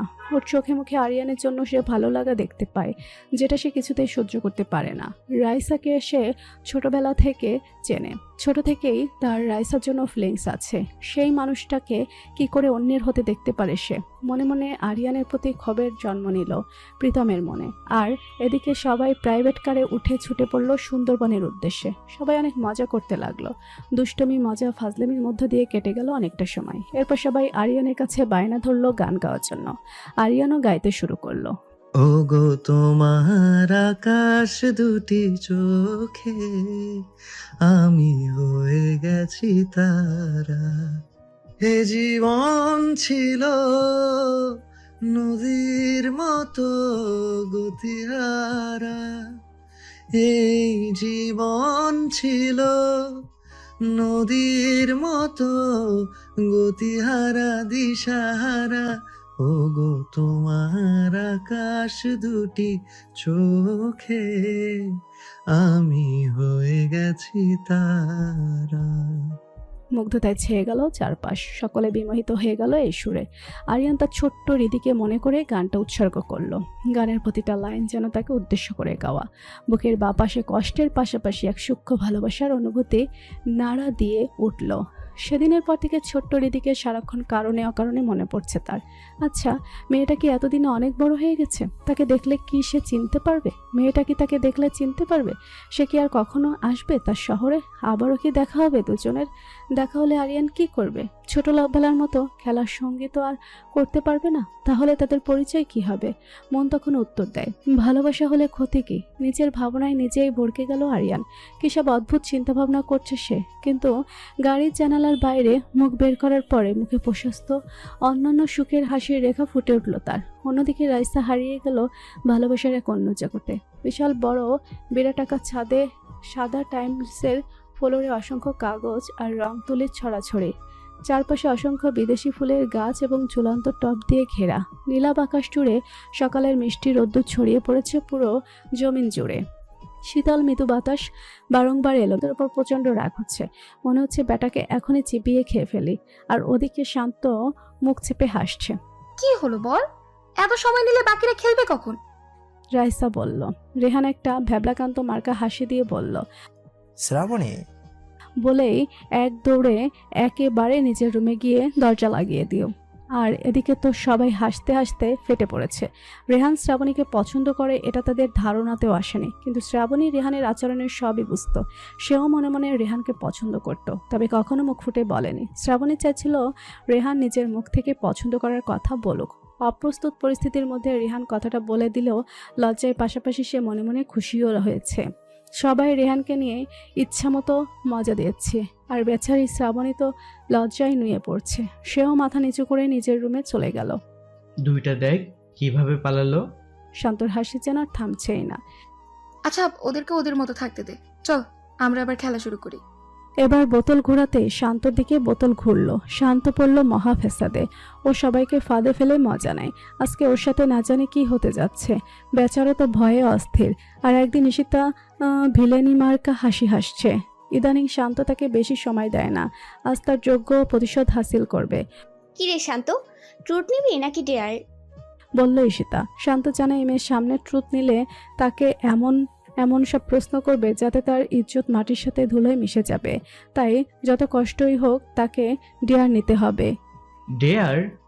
ঈশিতা যেন আকাশের চাঁদ হাতে পাওয়ার খুশি পেল।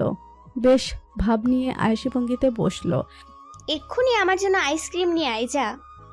শান্ত তো বিস্ময়ে থ হয়ে গেল। এই শীতের মধ্যে তুই আইসক্রিম খাবি? মাথার তার কি সবটা ছিঁড়ছে নাকি আরো বাকি আছে? আর তাছাড়া এই সুন্দরবন আমি আইসক্রিম পাবো কোথায়? সেটা তুই জানিস, আমি কি করব? এখন ডেয়ার যেহেতু নিয়েছিস সেটা পূরণ কর, না হলে সারা রাত তোকে দিয়ে আমার পার্টি পাবো। শীতের মধ্যে কিছুক্ষণ আইসক্রিম খেতে পারবে না ঈশিতা, তাও শান্তকে দিয়ে আইসক্রিম আনিয়েই ছাড়বে। কয়েকদিন আগে সে ছাত্রবেলা আইসক্রিম খেতে চেয়েছিল, কিন্তু শান্ত না করে দিয়েছিল। সে প্রতিদিন হচ্ছে আজকে নেবে। মনে মনে ভাবতে সে ভিলেন মার্কা হাসিটা আবার দিল। এদিকে শান্ত তো কিছুতেই যাবে না, কিন্তু তাও বন্ধুদের চাপাচাপিতে নিচে নেমে গেল। দেখা যাক হোটেলের ম্যানেজারকে বলে কোনো ব্যবস্থা করা যায় কিনা। এদিকে খেলা আবার চালু হলো। এবারে বোতল পড়ল প্রীতমের দিকে। কেউ কিছু বলার আগেই প্রীতম বলল, আমি ট্রুট নেব। বাহ, তুই তো ভালোই অ্যাডভান্স। আজকে তোকে প্রশ্নটা আমি করি। তোর বর্তমান গার্লফ্রেন্ডের নাম কি? রাইসা দ্রুত বলে উঠল। প্রীতম কি বলবে বুঝতে পারছে না। সে তো দুদিন পর পরেই গার্লফ্রেন্ড চেঞ্জ করে।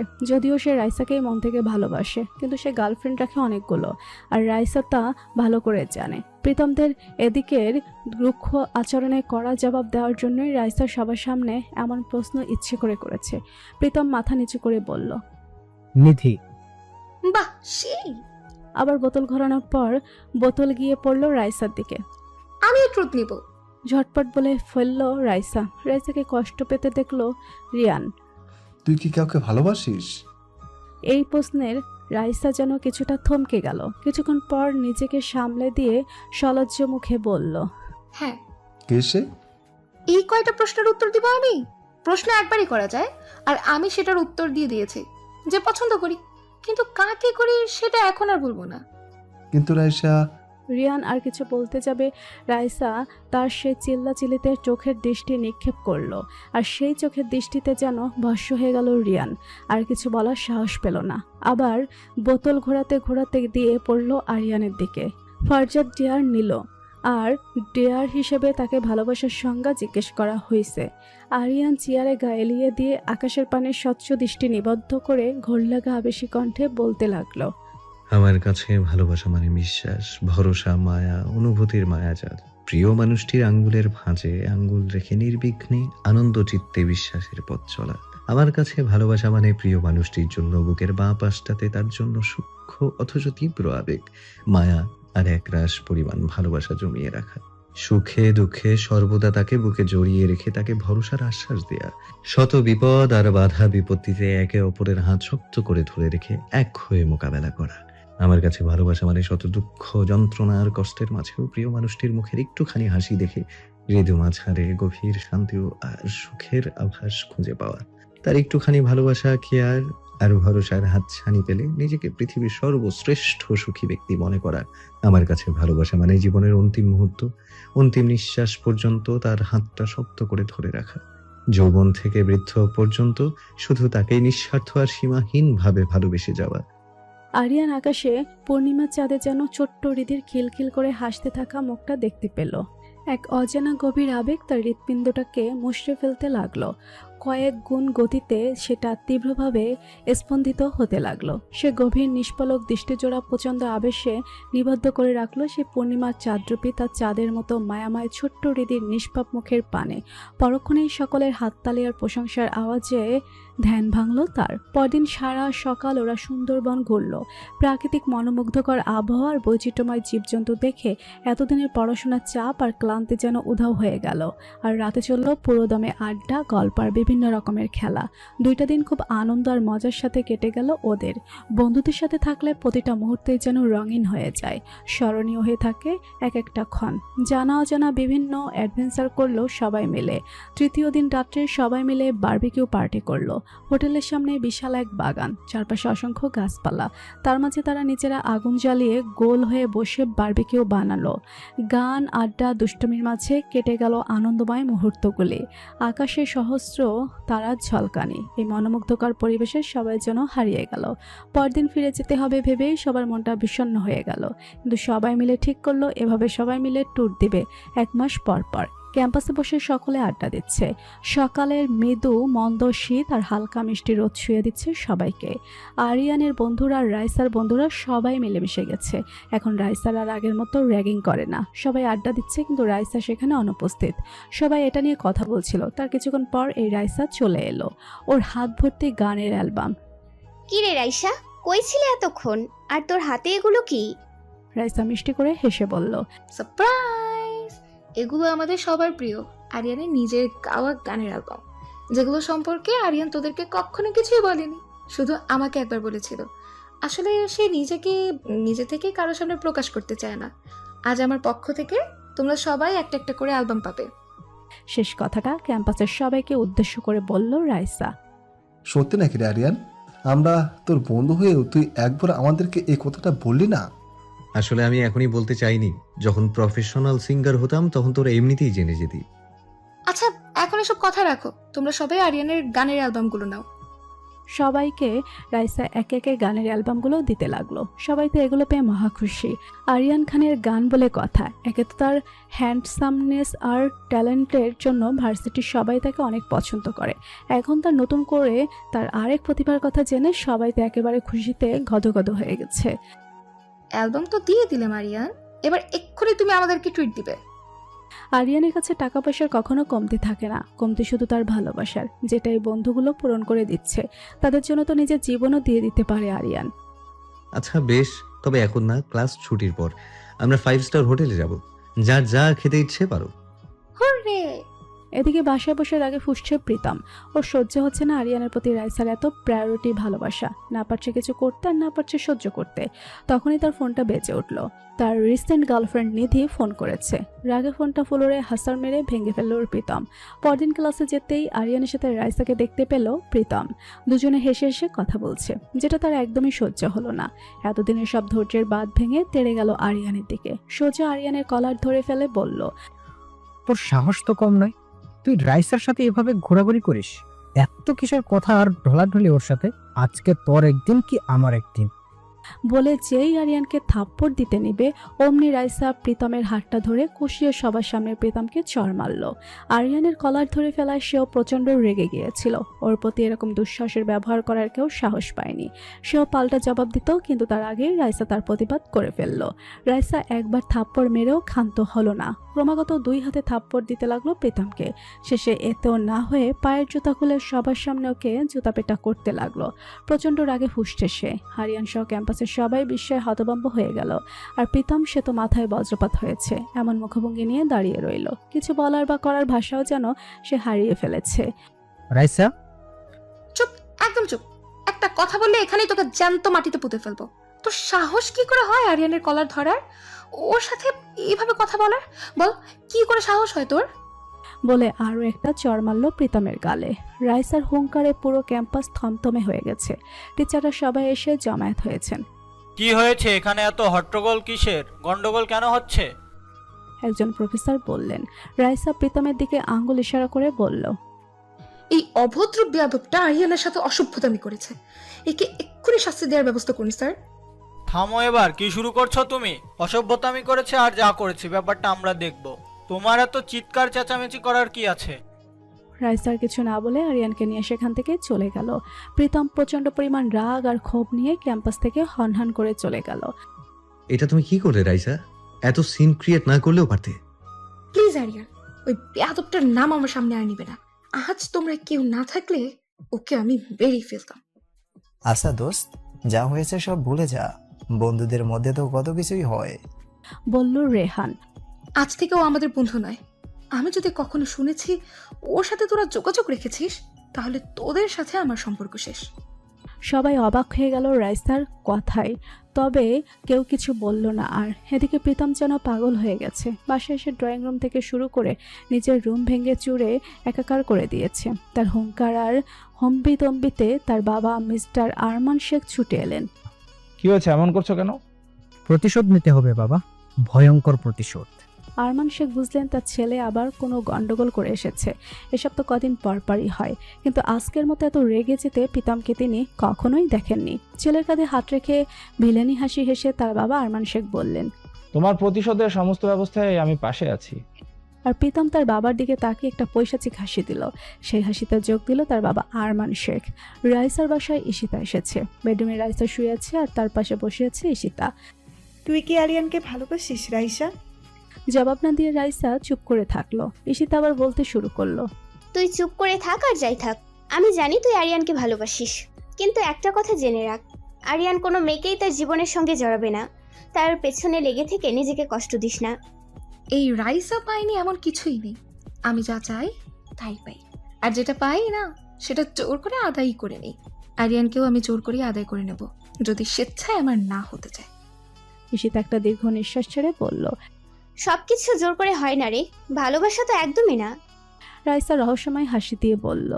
Just wait and see, Aryan আমারই হবে। আর যদি আমার না হয় তাহলে আমি ওকে আর কারোর হতে দেবো না। ঈশিতা এক দৃষ্টিতে চেয়ে থাকলো রাইসার দিকে। এই মেয়ে অসম্ভব জেদি, ওকে বোঝানোর চেষ্টা করা বৃথা। সে জানে না এর পরিণতি কি হতে পারে। এই ভেবে মনে মনে একটা দীর্ঘশ্বাস নিল। দেখতে দেখতে অনেকগুলো দিন কেটে গেল।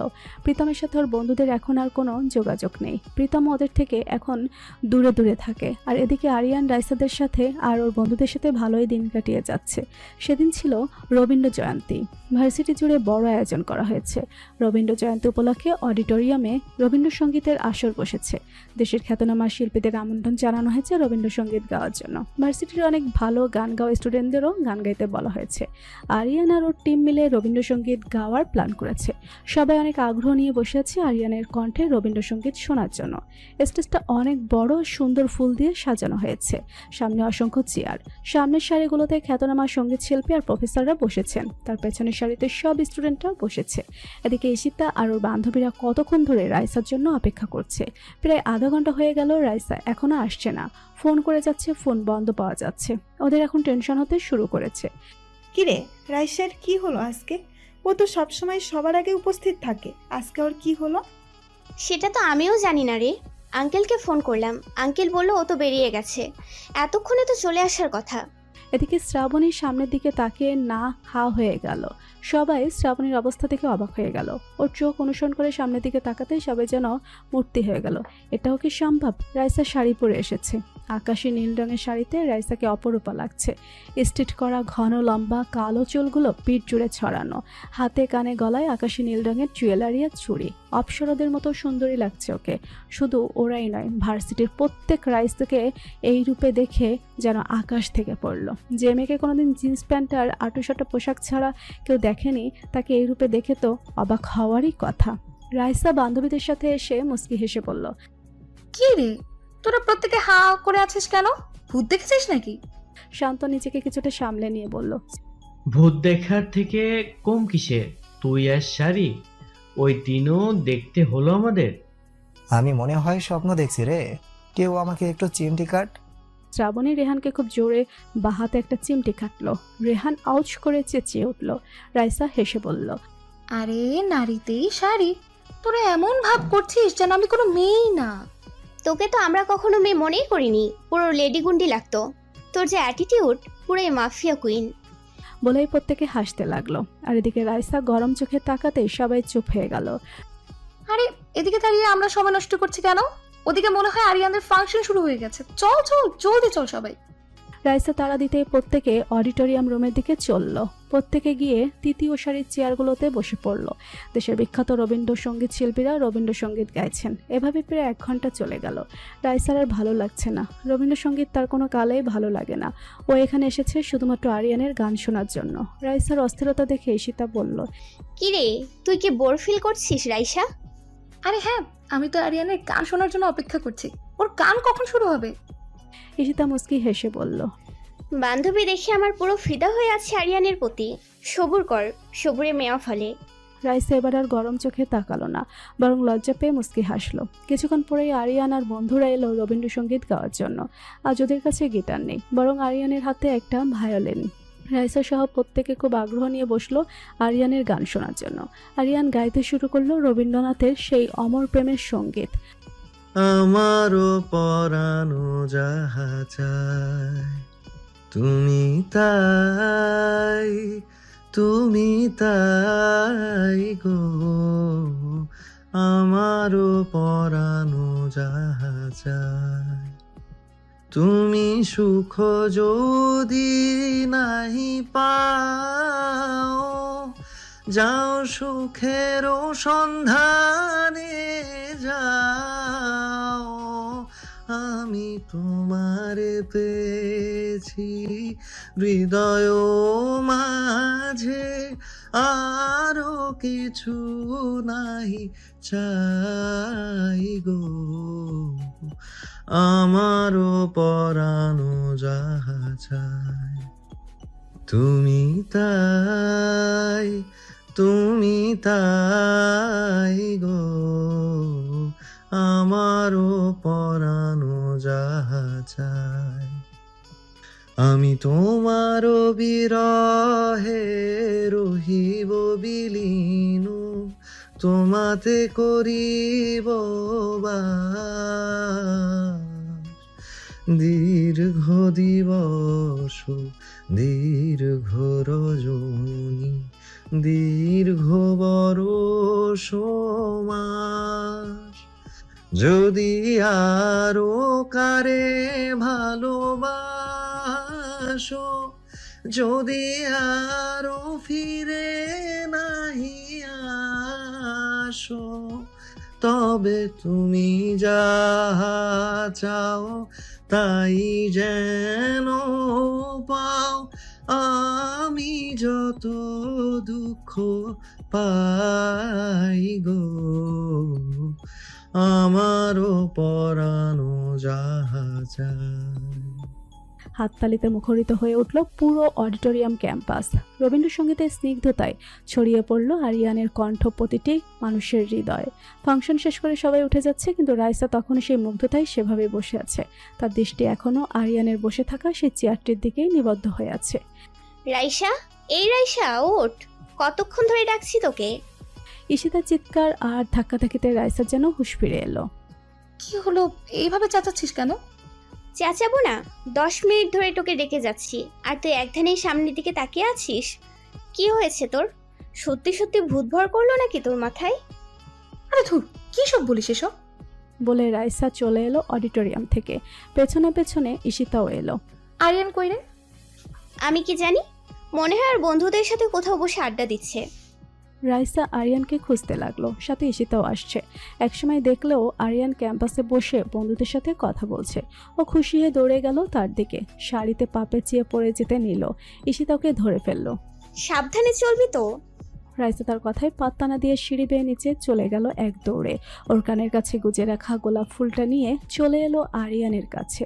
প্রচণ্ড হাঁপাচ্ছে ও, তাও মুখে হাসি ফুটে আছে, এক অমায়িক তৃপ্তির হাসি। আরিয়ান রাইসাকে এই অবস্থায় দেখে বেশ অবাক হয়ে গেল। শাড়িতে রাইসাকে অসাধারণ লাগছে, কিন্তু এভাবে দৌড়ে আসার কারণ বুঝতে পারলো না। কেউ কিছু বুঝে ওঠার আগেই ক্যাম্পাস ভর্তি সবার সামনে রাইসা আরিয়ানের সামনে লাল গোলাপ ফুলটা উঁচিয়ে ধরে বলতে লাগলো, আই লাভ ইউ আরিয়ান, অনেক অনেক ভালোবাসি তোমাকে। Will you love me? সকলে যেন বিশ্বাস সীমা থাকলো না। রাইসা প্রপোজ করছে, তাও আবার আরিয়ানকে, যে মেয়েকে কোনোদিন ভয় ছাড়া কেউ কখনোই দেখেইনি। সে কিনা এভাবে একটা ছেলেকে প্রপোজ করছে। কত শত ছেলে ওকে প্রপোজ করেছিল, একসেপ্ট করা তো দূরের কথা, অপমান জুটেছিল তাদের ভাগ্যে, আর পরিণাম হয়েছিল ভয়াবহ। অনেক ছেলেরা আজকে রাইসার প্রতি নতুনভাবে ক্রাশ খেয়েছিল। তারা জ্বলছে রাইসা আরিয়ানকে প্রপোজ করছে বলে, আর ভার্সিটির প্রত্যেকটা মেয়ে জ্বলছে আরিয়ানকে রাইসা প্রপোজ করছে বলে। ফারজাদ কিছুক্ষণ শান্ত দৃষ্টিতে রাইসার দিকে তাকিয়ে থাকলো। সে যেন বিস্ময় কাটিয়ে উঠতে পারছে না। অনেকক্ষণ শেষে একটা দীর্ঘশ্বাস নিয়ে আরিয়ান রাইসার উদ্দেশ্যে বলল, দেখো রাইসা, তুমি হয়তো জানো আমি কোনো মেয়ের সাথে কখনো রিলেশনে জড়াবো না। যদিও বা কখনো সামাজিকতার খাতিরে বিয়ে করতে হয়, তাহলে সেটা হবে জাস্ট ফর্মালিটি। আমার লাইফে প্রেম ভালোবাসা বলতে কিচ্ছু নেই, আর আমি চাই না কোনো মেয়েকে আমার জীবনের সাথে জড়িয়ে তাকে কষ্ট দিতে। মন থেকে কারোর জন্য কোনো ফিলিংস না আসলে আমি কাউকে কখনো ভালোবাসতে পারবো না। আর তোমাকে আমি একজন জাস্ট ফ্রেন্ড হিসেবে ভেবেছি, তোমার প্রতি কখনো অন্যরকম ফিলিংস অনুভব করিনি, ইভেন কোনো মেয়ের প্রতি কখনো হয়নি, আর ভবিষ্যতে হওয়ারও কোনো সম্ভাবনা নেই। তাই প্লিজ এরকম প্রপোজাল আমার সামনে আর করো না। I can't accept it. ভালোবাসা নিয়ে কিছুটা মিথ্যে ছিল আরিয়ানের শেষ কথাগুলোর মাঝে। ছোট্ট হৃদির প্রতি অনুভূতিগুলো সে সবার সামনে অপ্রকাশিতই রাখলো। অন্যদিকে পুরো ভার্সিটি ক্যাম্পাস নিশ্চুপ নিস্তব্ধ হয়ে গেল আরিয়ানের গম্ভীর ও শান্ত কণ্ঠের কথাগুলো শুনে। রাইসা তো যেন পাথরের মূর্তির মতো হয়ে গেল। তাকে আরিয়ান এভাবে রিজেক্ট করে দেবে সেটা সে কখনো কল্পনাতেও ভাবতে পারেনি। কত শত ছেলেকে সে রিজেক্ট করেছে, কিন্তু কেউ তাকে এভাবে রিজেক্ট করতে পারে সেটা তার কল্পনাতেও আসেনি। তাও ক্যাম্পাস ভর্তি এতগুলো ছেলে মেয়ের সামনে, যারা তার সামনে কখনো মাথা উঁচু করে দাঁড়াতে পারেনি। প্রচন্ড অপমান বোধ আর রাগ হচ্ছে রাইসার। তাও বহু কষ্টে রাগ নিয়ন্ত্রণ করে আরিয়ানকে বলল, দেখো আরিয়ান, রিলেশনে যাওয়া মানে খারাপ কিছু নয়। আমরা আগের মতোই থাকবো, শুধু গার্লফ্রেন্ড বয়ফ্রেন্ড হয়ে। আরিয়ান পূর্বের মতো গম্ভীর কণ্ঠে বলল, দেখো রাইসা, এটা কখনোই সম্ভব না। আমি তোমাকে আগেও বলেছি আর এখনো বলছি, প্লিজ ট্রাই টু আন্ডারস্ট্যান্ড। এসব কথাবার্তা আর আমার সামনে কখনো বলবে না। তুমি শুধু আমার ফ্রেন্ড বলে তোমার সাথে ভদ্রভাবে কথা বলছি। অন্য কেউ হলে এই ভদ্রতা টুকুও থাকতো না। দিশার ঘটনাটা নিশ্চয়ই তোমার মনে আছে। রাইসা এবার আর নিজেকে সামলাতে না পেরে আরিয়ানকে থাপ্পড় দিতে নিলে আরিয়ান তার হাতটা ধরে ফেললো। রাইসা হাত ছোটানোর জন্য চটফট করতে লাগলো। আরিয়ান শান্ত দৃষ্টি থেকে তার দিকে কিছুক্ষণ তাকিয়ে থেকে হাতটা ছেড়ে দিল। এই ভুল আর দ্বিতীয়বার করো না রাইসা। তুমি আমাকে কখনোই ভালোবাসোনি। এটা জাস্ট তোমার একটা মোহ কেটে গেলে তুমি আমাকে দূরে সরিয়ে দেবে, ঠিক যেমনটা এখনকার সময়ে সবাই একে অপরের প্রতি করে থাকে। শেষ কথাটা বাবা মায়ের প্রতি ক্ষোভ থেকে বলল আরিয়ান। সেখানে এক মুহূর্ত না দাঁড়িয়ে থেকে হন করে চলে গেল গাড়িতে করে।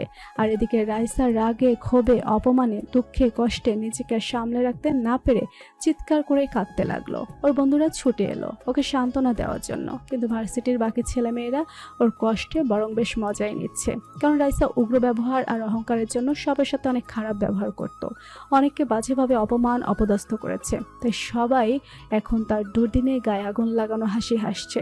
বিশেষ করে মেয়েরা তো দ্বিগুণ খুশি হয়েছে, কারণ একদিকে তো তাদের ক্রাশ বয় আরিয়ান তাকে রিজেক্ট করে দিয়েছে, আর অন্যদিকে তাদের এতদিনের অপমানের বদলাও নিয়ে নিয়েছে। রাইসা উঠে দাঁড়িয়ে চোখের পানি মুছে নিল।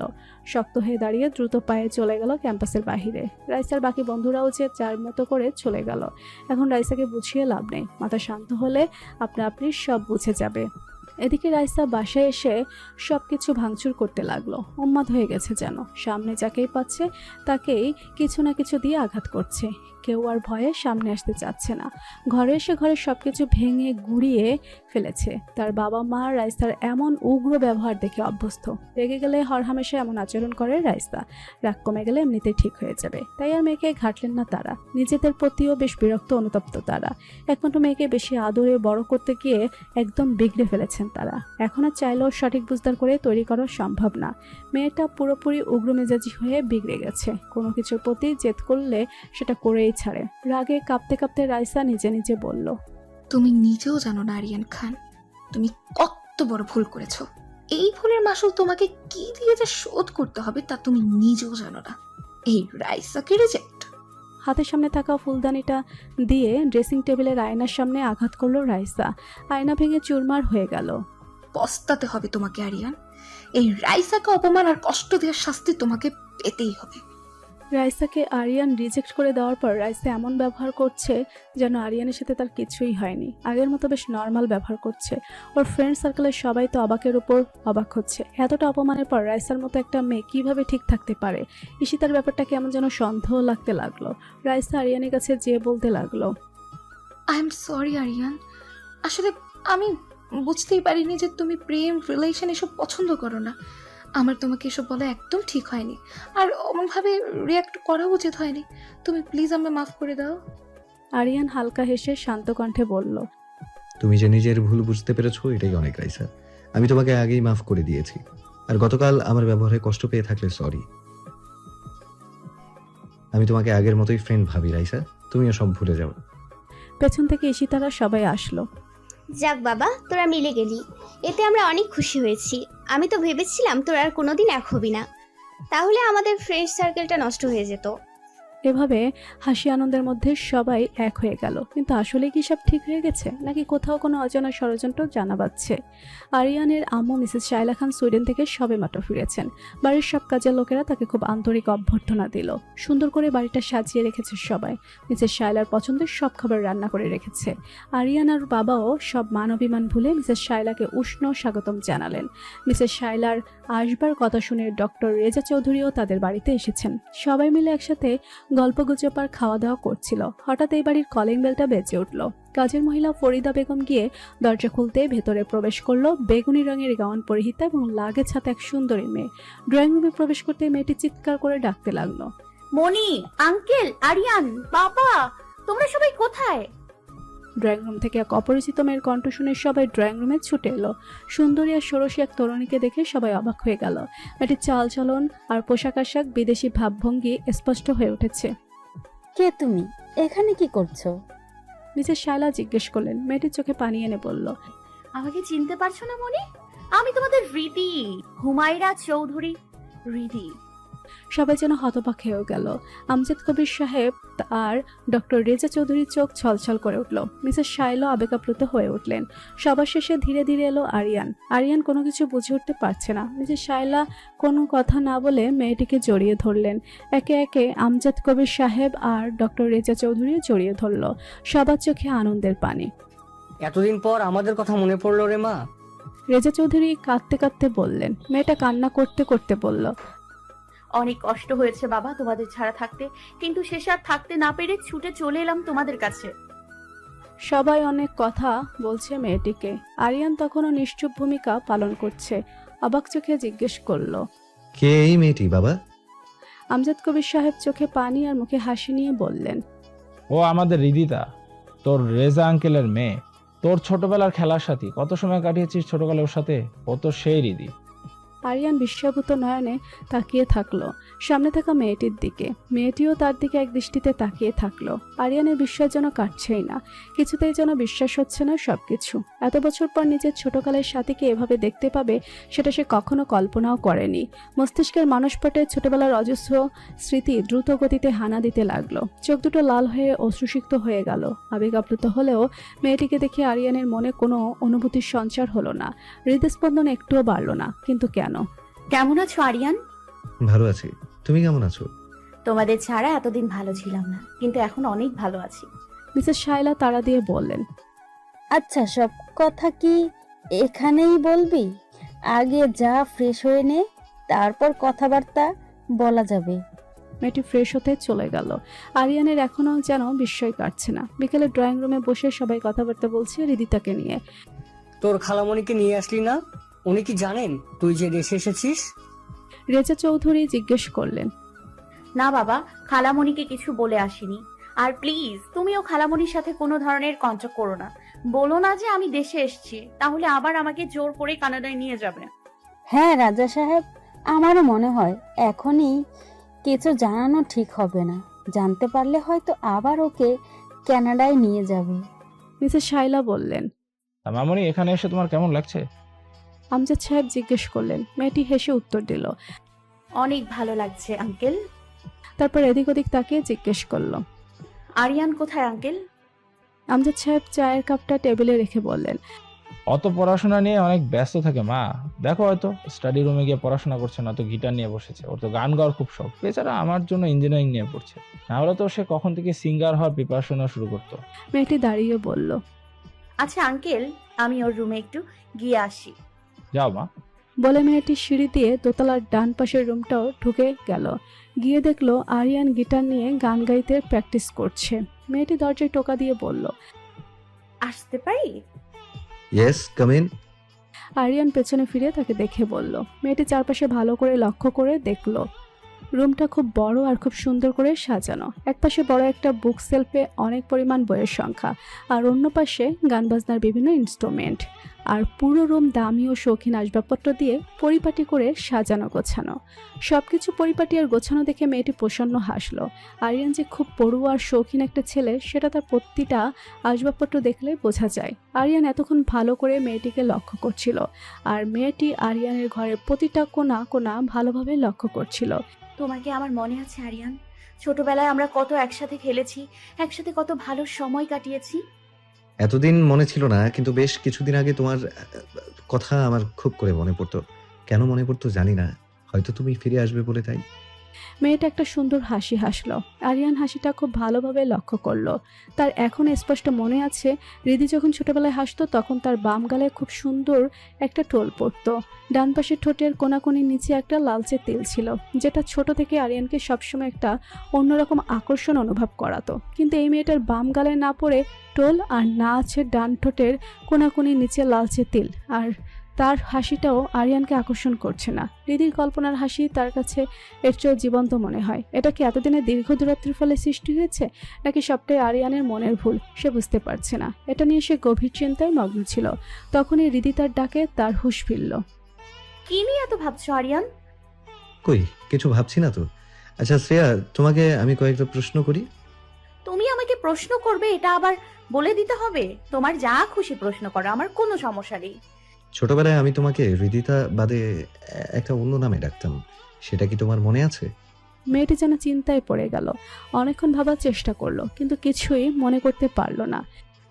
আসলে আরিয়ান, এত বছর ধরে আলাদা আছি, তাই তুমি কি নামে ডাকতে সেটা তো আমি এতদিনে ভুলে গেছি। প্লিজ এটার জন্য তুমি রাগ করো না।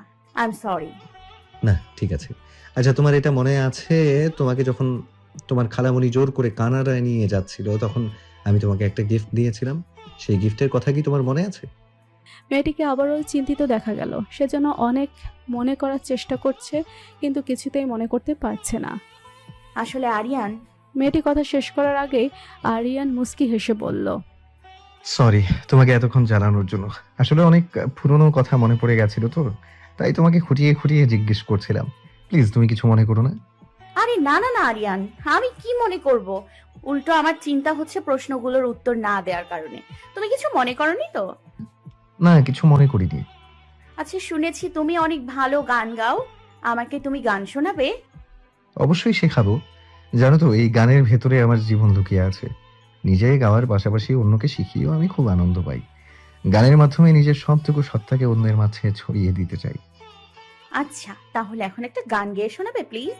एक तुम्हें चाहने के अलावा और कुछ हमसे होगा नहीं, बोल दो ना जरा दिल में जो है छुपा, मैं किसी से कहूँगा नहीं, बोल दो ना जरा दिल में जो है छुपा, मैं किसी से कहूँगा नहीं, मैं किसी से कहूँगा नहीं। বিপরীতে আরিয়ান একটা মনোমুগ্ধকর হাসি দিল। হৃদিকে উপহার দিল সিঙ্গার কেকের দিল ইবাদত গানটি। হৃদিতের সাথে আরিয়ান তার বন্ধুদের সাথে পরিচয় করিয়ে দিল। সবাই হৃদিতের সাথে ভালো মতো পরিচিত হয়ে অল্প সময়ের মধ্যেই বন্ধু হয়ে গেল। রাইসা হৃদিতের সাথে এমন ব্যবহার করছে যেন তার কতদিনের চেনা। খুব আপন করে নিয়েছে হৃদিতাকে। এতে আরিয়ান যতটা না অবাক হয়েছে, তার থেকে দ্বিগুণ অবাক হয়েছে রাইসার ফ্রেন্ড সার্কেলের সবাই। রাইসার সবকিছু এত সহজভাবে নিচ্ছে কি করে, সেটাই সবাই ভেবে পাচ্ছে না।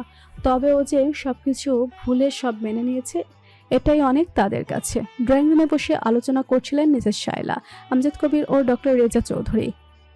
কিছু না মনে করলে একটা প্রস্তাব রাখতাম রেজা সাহেব, বললেন মিসেস শায়লা। আরে না না ভাবি, কি মনে করব? হিদিদার মা মারা যাওয়ার পর আর ওকে হারানোর পর আপনারাই তো আমার ফ্যামিলি ছিলেন এবং এখনো আছেন। আপনারা যা বলবেন তাতে আমি কি কখনো কিছু মনে করতে পারি? মিসেস শায়লা প্রসন্ন হলেন। আমজাদ কবিরের দিকে তাকিয়ে বেশ শান্ত কণ্ঠে ডক্টর রেজা চৌধুরীর উদ্দেশ্যে বললেন, হৃদিতাকে আমি আমার ঘরে বউ বানিয়ে আনতে চাই। বউ নয়, ও তো আমার মেয়ে হয়েই থাকবে, যেমনটি ছোটবেলায় থাকতো। ডক্টর রেজা চৌধুরী কিছুক্ষণ সময় ভাবলেন, তারপর শান্ত কণ্ঠে বললেন, কিন্তু আরিয়ানের তো এখনো পড়ালেখা শেষ হলো না, তারপরও ও প্রতিষ্ঠিত হবে। আর হিদিতারও লেখাপড়া শেষ হয়নি। এই সময় কি ওদের বিয়ে দেওয়াটা ঠিক হবে? মিসেস শায়লা একটু হেসে বললেন, আরে রেজা সাহেব, বিয়ে দেওয়া মানেই তো একসাথে সংসার করতে হবে এমন কথা নয়। আমরা বিয়ে পড়িয়ে রাখবো, আর ওরা দুজন আগের মতোই পড়াশোনা করে প্রতিষ্ঠিত হবে। এর মধ্যে ওদেরকে দাম্পত্য জীবনের কোনো দায়িত্ব পালন করতে হবে না। ডক্টর রেজা চৌধুরী আমজাদ কবিরের দিকে তাকাতেই তিনিও আশ্বস্ত কণ্ঠে বললেন, চিন্তা করো না রেজা ভাই, রিদিতা তোমার কাছেই থাকবে। আমরা শুধু বিয়েটা পড়িয়ে রাখবো। বলা তো জানে এই দুনিয়া কখন থাকি না থাকি আমরা। আমজাদ কবিরের শেষের কথাটাই অপরিসীম দুঃখ আর আক্ষেপ করে ঝরে পড়ল। মিসেস শায়লা চৌধুরী পাথরের মতো শক্ত হয়ে থাকলেন। ডক্টর রেজা চৌধুরী অবাক হয়ে গেলেন। মানে কি ভাই, এমন কথা কেন বলছো? আমজাদ কবির সাহেব একটা দীর্ঘশ্বাস ছেড়ে বললেন, আরিয়ানা রিদিতার বিয়েটা দেওয়ার পরে আমরা দুজনে ডিভোর্সের সিদ্ধান্ত নিয়েছি। কথাটা শোনা মাত্র ডক্টর রেজা চৌধুরী হতবাক হয়ে গেলেন। কি বলবেন কিছুই ভেবে পাচ্ছেন না। এসব কি বলছো ভাই? কি শুনছি ভাবি? মানে কি এসবের? এরপরে মিসেস শায়লার দিকে তাকিয়ে অবাক কণ্ঠে বললেন, এসব কি সত্যি ভাবি? শায়লা খান কোনো উত্তর দিলেন না। ডক্টর রেজা চৌধুরী একটা দীর্ঘশ্বাস ছেড়ে বললেন, দেখুন ভাই, দেখুন ভাবি, ডিভোর্স কোনো কিছু সমাধান হতে পারে না। আপনারা আরিয়ানের কথা চিন্তা করে এতগুলো বছর একসাথে রয়েছেন, সেটা খুব ভালো কথা। কিন্তু একটাবার ভেবে দেখুন, আরিয়ান যখন এসব জানতে পারবে তখন তার বিবাহিত জীবনের উপর কি প্রভাব পড়বে। সে কি হৃদিতার সাথে একসাথে তলায় ভালোভাবে থাকতে পারবে? আপনাদের প্রত্যেকটি ঘটনার কথা মনে পড়ে। সেও যদি হৃদিতার সাথে ভালো থাকতে পারবে না। তাই আপনাদের কাছে আমি একটা অনুরোধ করছি, আপনাদের মধ্যে যা হয়েছে সবকিছু ভুলে গিয়ে আবার এক হয়ে যান। আমজাদ সাহেব একটা দীর্ঘশ্বাস ছেড়ে বললেন, এটা কখনোই সম্ভব নয় রেজা ভাই। আমি অনেক চেষ্টা করেছি শালার সাথে ভালোভাবে থাকার জন্য, কিন্তু যতই ভালো থাকার চেষ্টা করেছি উল্টো তার বিপরীত হয়েছে। আমি চাই না আরিয়ানের বিয়ের পর এগুলো নিয়ে ওদের মধ্যে আর কোনো ঝামেলা হোক। আমরা একসাথে থাকাতে নয়, বরং আলাদা হয়ে গেলে আরিয়ান আর রিদিতা ভালো থাকবে। মিসেস শায়লা চৌধুরী নিশ্চুপ থাকলেন। আরও যে এ বিষয়ে কোনো দ্বিমত নেই তা স্পষ্টভাবে বোঝা যাচ্ছে, কিন্তু দুটি মানুষই ভেতরে ভেতরে প্রচণ্ড কষ্ট পাচ্ছে, তবে মুখের ভাবে কেউ সেটা প্রকাশ করছে না। ডক্টর রেজা চৌধুরী মনে মনে একটা চাপা দীর্ঘশ্বাস ছাড়লেন। তিনি বুঝলেন ওদের মধ্যে এক হওয়ার কোনো সম্ভাবনা নেই। আচ্ছা, আপনারা যা ভালো মনে করেন তাই করুন, আমি আর এই বিষয়ে কিছু বলবো না। বলেই তিনি চলে গেলেন। আরিয়ানকে রিদিতার সাথে বিয়ের কথা বলাতে সে প্রথমে নিশ্চুপ হয়ে অনেকক্ষণ রুমে বসে রইল। অনেকে ডাকাডাকি করার পরেও দরজা খুলল না। তার এসব বিয়ে, প্রেম, ভালোবাসা নিয়ে কোনো ইন্টারেস্ট নেই। এগুলো তার কাছে অন্য সব বিষয়ের মতো জাস্ট একটা ফর্মালিটি মনে হয়। কিন্তু এখন তার অবচেতন আর তৃষ্ণার্ত হৃদয় ভালোবাসা চাচ্ছে, মন থেকে হৃদিতাকে চাইছে। এখন হৃদিতার সাথে বিয়ে হলে তার তো খুশি হওয়ার কথা, কিন্তু সে কিছুতেই খুশি হতে পারছে না। তার চোখের সামনে থাকা মেয়েটি তার ছোট্ট হৃদির যুবতী রূপ, সেটা কেন এক অজানা কারণে সে কিছুতেই মানতে পারছে না। বারবার মনে হচ্ছে কোথাও কোনো একটা ভুল হচ্ছে। তাছাড়া একটা বিষয় তাকে খুব ভাবাচ্ছে, ছোটবেলার হৃদির সাথে তার এই হৃদির যেন আকাশ পাতাল তফাৎ। মেয়েটা তার করা একটা প্রশ্নেরও সঠিক উত্তর দিতে পারল না। সে ছোটবেলার কোনো আচরণেরই মিল খুঁজে পাচ্ছে না সে। অবশ্য মানুষ ক্ষণে ক্ষণে পরিবর্তন হয়, তার উপর বিদেশে গিয়েছে এত বছর হলো, তার মধ্যে পরিবর্তন থাকা আবশ্যক। কিন্তু তাও আরিয়ানের মনে হচ্ছে এই হৃদি তার সেই হৃদি নয়। সেই ছোট্ট হৃদির জন্য সে সবসময় একটা শান্তি অনুভব করত। বয়স কম হওয়া সত্ত্বেও সে বুঝেছিল ছোট্ট হৃদির প্রতি তার একটা অন্যরকম দুর্বলতা আছে। কিন্তু বর্তমানে যে হৃদিতা এই বাড়িতে আছে, কয়েকটা দিন আরিয়ানের সাথে আছে, কিন্তু তার প্রতি সেরকম কোনো আকর্ষণই অনুভব করছে না। কিন্তু বাবা মায়ের ইমোশনাল ব্ল্যাকমেলে সে এক প্রকার ঘোরের মধ্যেই বাধ্য হলো বিয়েতে মত দিতে। ঘরোয়াভাবে শুধু নিকট আত্মীয়দের আর বন্ধুদের দাওয়াত দিয়ে আরিয়ান তার হৃদিতার বিয়েটা দেওয়ার কথা চিন্তা করেছিলেন আমজাদ সাহেব। কিন্তু আরিয়ানের বন্ধুরা জোরাজোরি করলো যে তাদের এত ভালো একজন ফ্রেন্ডের বিয়ে খুব ধুমধাম করে হওয়া চাই। এছাড়াও তারা খুব প্রভাবশালী ফ্যামিলি থেকে বিলং করে। তাই আমজাদ সাহেব তার সিদ্ধান্ত বদলালেন। দেশের খ্যাতনামা আর প্রভাবশালী শিল্পপতিদের তিনি দাওয়াত দিলেন আরিয়ানের বিয়েতে। খুব বড় আর ধুমধাম করে আয়োজন করলেন। ড্রেসিং রুমে এক কোণে বসে আছে আরিয়ান। তার কেন যেন মনে হচ্ছে কোথাও খুব বড় একটা ভুল হচ্ছে। তার মনে বিয়েতে কিছুতেই সায় দিচ্ছে না। ভেতরে ভেতরে সে প্রচন্ড ছটফটানি অনুভব করছে। অস্থির হয়ে একসময় পায়চারি করতে লাগলো। ততক্ষণে ওর বন্ধুরা সবাই এসে পড়লো। তন্ময় অবাক হয়ে জিজ্ঞাসা করলো, কি রে, তুই এখন রেডি হসনি? ওদিকে রিদিতা তো রেডি হয়ে বসে আছে।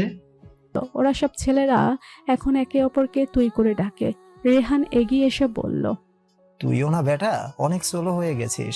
বিয়ের আগেই এত স্লো হয়ে গেলে বিয়ের পরে কি করবি?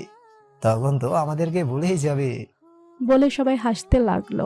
কিন্তু আরিয়ানের চিন্তিত মুখশ্রী দেখে শান্ত বলল, কি রে দোস্ত, তুই কি কোনো কিছু নিয়ে টেনশন করছিস? আরিয়ান ফ্যাকাশে মুখে বলল, কেন জানি না মনটা খুব অস্থির অস্থির লাগছে। কোথাও কোনো ভুল হচ্ছে না তো? আরে ইয়ার, তুই শুধু শুধু টেনশন করছিস। কিচ্ছু হয়নি, তুই শুধু রেডি হয়ে আয়। বলে ওরা চলে গেল। আরিয়ান একটা দীর্ঘশ্বাস ছেড়ে রেডি হতে লাগলো। আরিয়ানদের বিশাল বড় বাগান বাড়িতে দুদিকে খুব বড় করে স্টেজ করা হয়েছে। আলোকসজ্জা আর মেহমানদের আনাগোনাতে মুখরিত হয়ে উঠেছে বিয়ে বাড়ি। চোখ ধাঁধানো সৌন্দর্য চারিদিকে। কাজী সাহেব প্রথমে বিয়ে পড়াতে গেলেন হৃদিতার কাছে। হৃদিতা প্রথম দিকে কিছুই বলছিল না। এটা সবাই প্রথমে স্বাভাবিকভাবেই নিল। বিয়ের কোনো একটু তো লজ্জা পাবে।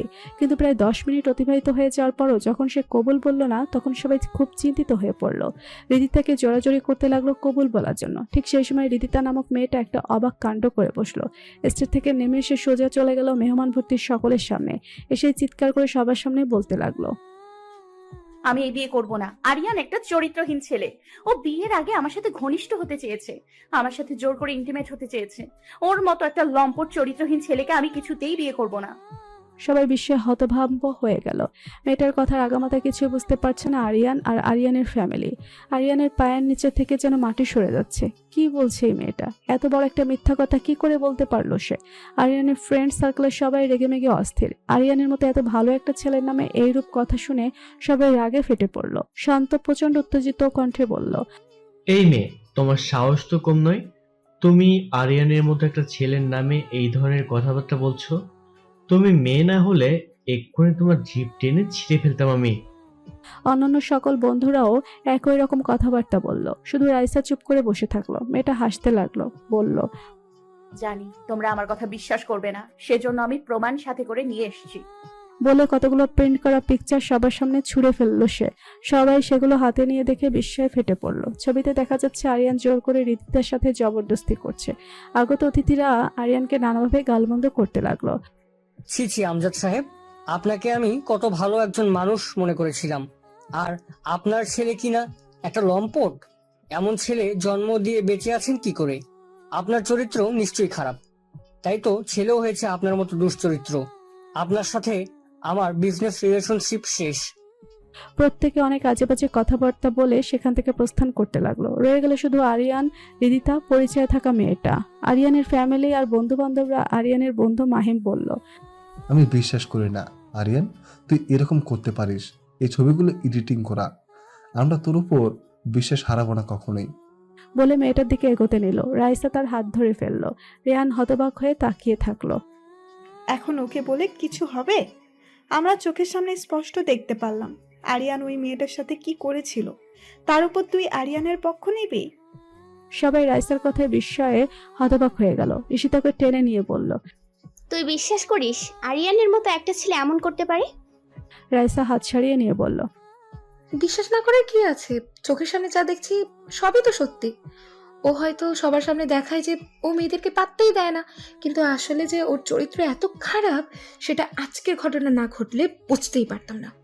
মিসেস শায়লা খান, আমজাদ সাহেব আর ডক্টর রেজা চৌধুরী কান্না করছিলেন। আরিয়ান এতক্ষণ এসব ঘটনা দেখে পাথরের মতো হয়ে গিয়েছিল, কিন্তু রাইসার এসব কথাবার্তা শুনে সে আর নিজেকে ঠিক রাখতে পারল না। প্রচন্ড উত্তেজিত হয়ে আরিয়ান চিৎকার করে বলতে লাগলো, এসব মিথ্যে, সবকিছু মিথ্যে। আমি এমন কিছুই করিনি। আমাকে জোর করে ফাঁসানো হয়েছে।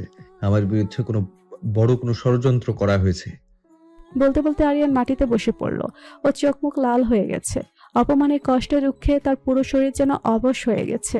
মিসেস শায়লা খান, আমজাদ সাহেব আর তার বন্ধুরা এসে তাকে সান্ত্বনা দিতে লাগলো।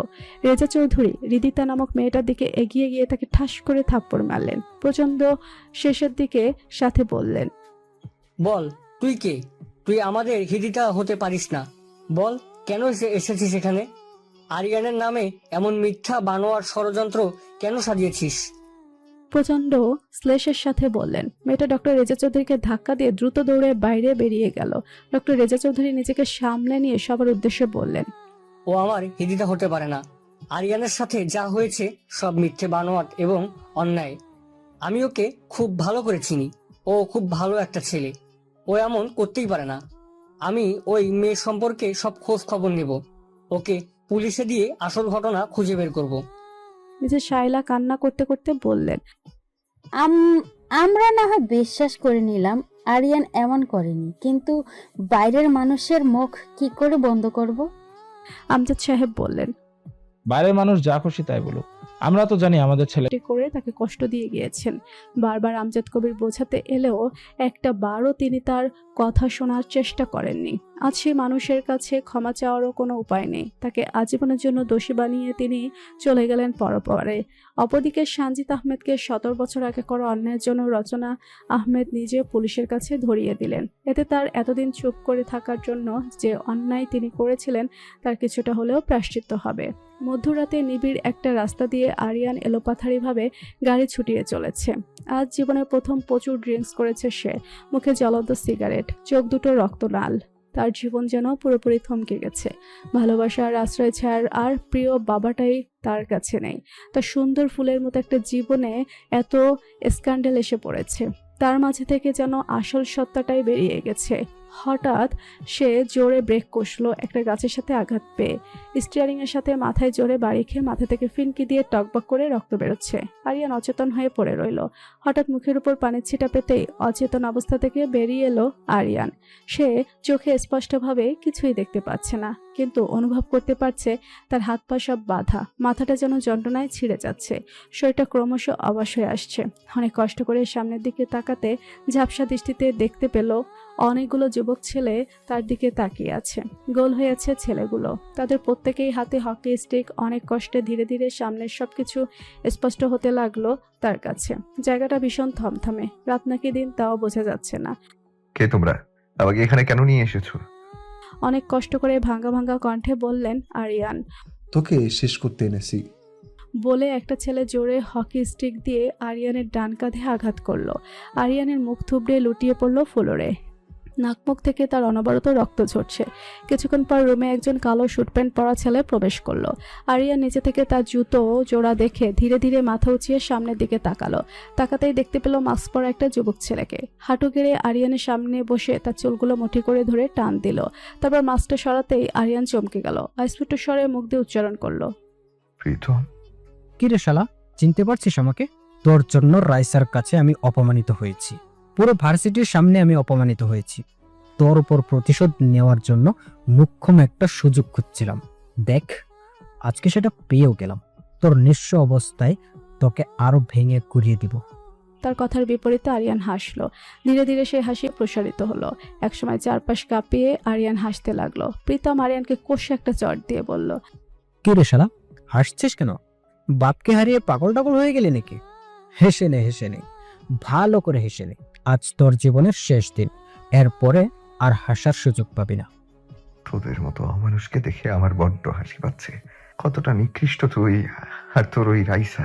আমি ভালো মতোই জানি আমার সাথে যে মেয়েটা এমন প্রতারণা করেছে তাকে ভাড়া করেছে রাইসা।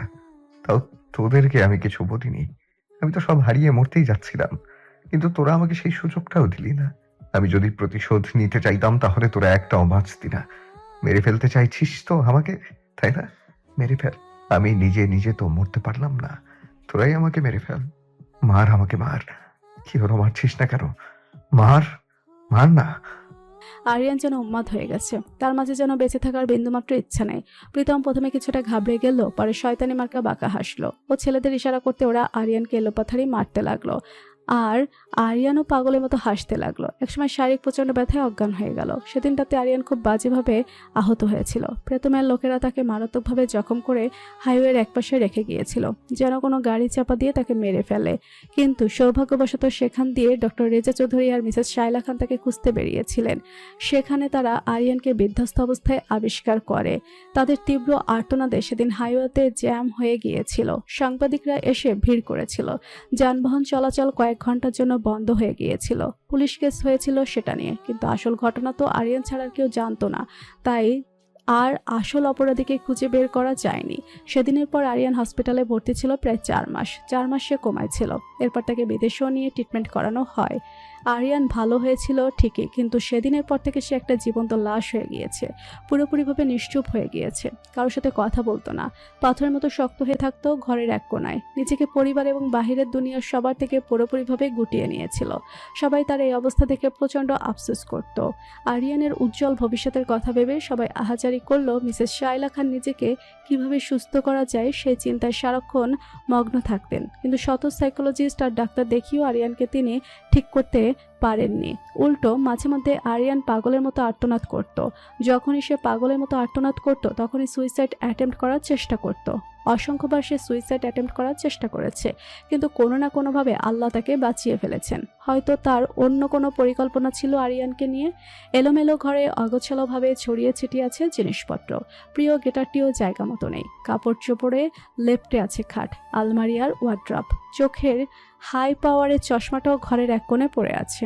গায়ের টি শার্টটাও খাটের এক কোণে পড়ে আছে। সন্ধ্যার লাল আকাশটাও রুম থেকে দেখা যাচ্ছে না, কারণ রুমের সব দরজা জানালা বন্ধ। কেমন একটা গুমোট উদ্ভট মাদকতাময় গন্ধে ভরে গেছে পুরো রুম। অন্ধকারে প্রিয় ইজি চেয়ারটায় ওয়াইনের বোতল হাতে ঝিম মেরে বসে আছে আরিয়ান। মাথাটা ঝিমঝিম করছে, হাত পা অবশ হয়ে আসছে যেন। বারবার ইজি চেয়ারে হেলান দিয়ে আবার উঠে বসেছে, যেন কোনো অবস্থাতেই নিজেকে দুর্বল প্রমাণ করতে চায় না সে। চোখ দুটো অসম্ভব লাল হয়ে আছে, সেই সাথে প্রচণ্ড রকম জ্বালা করছে। কত রাত ধরে সে নির্ঘুম তার হিসাব নেই।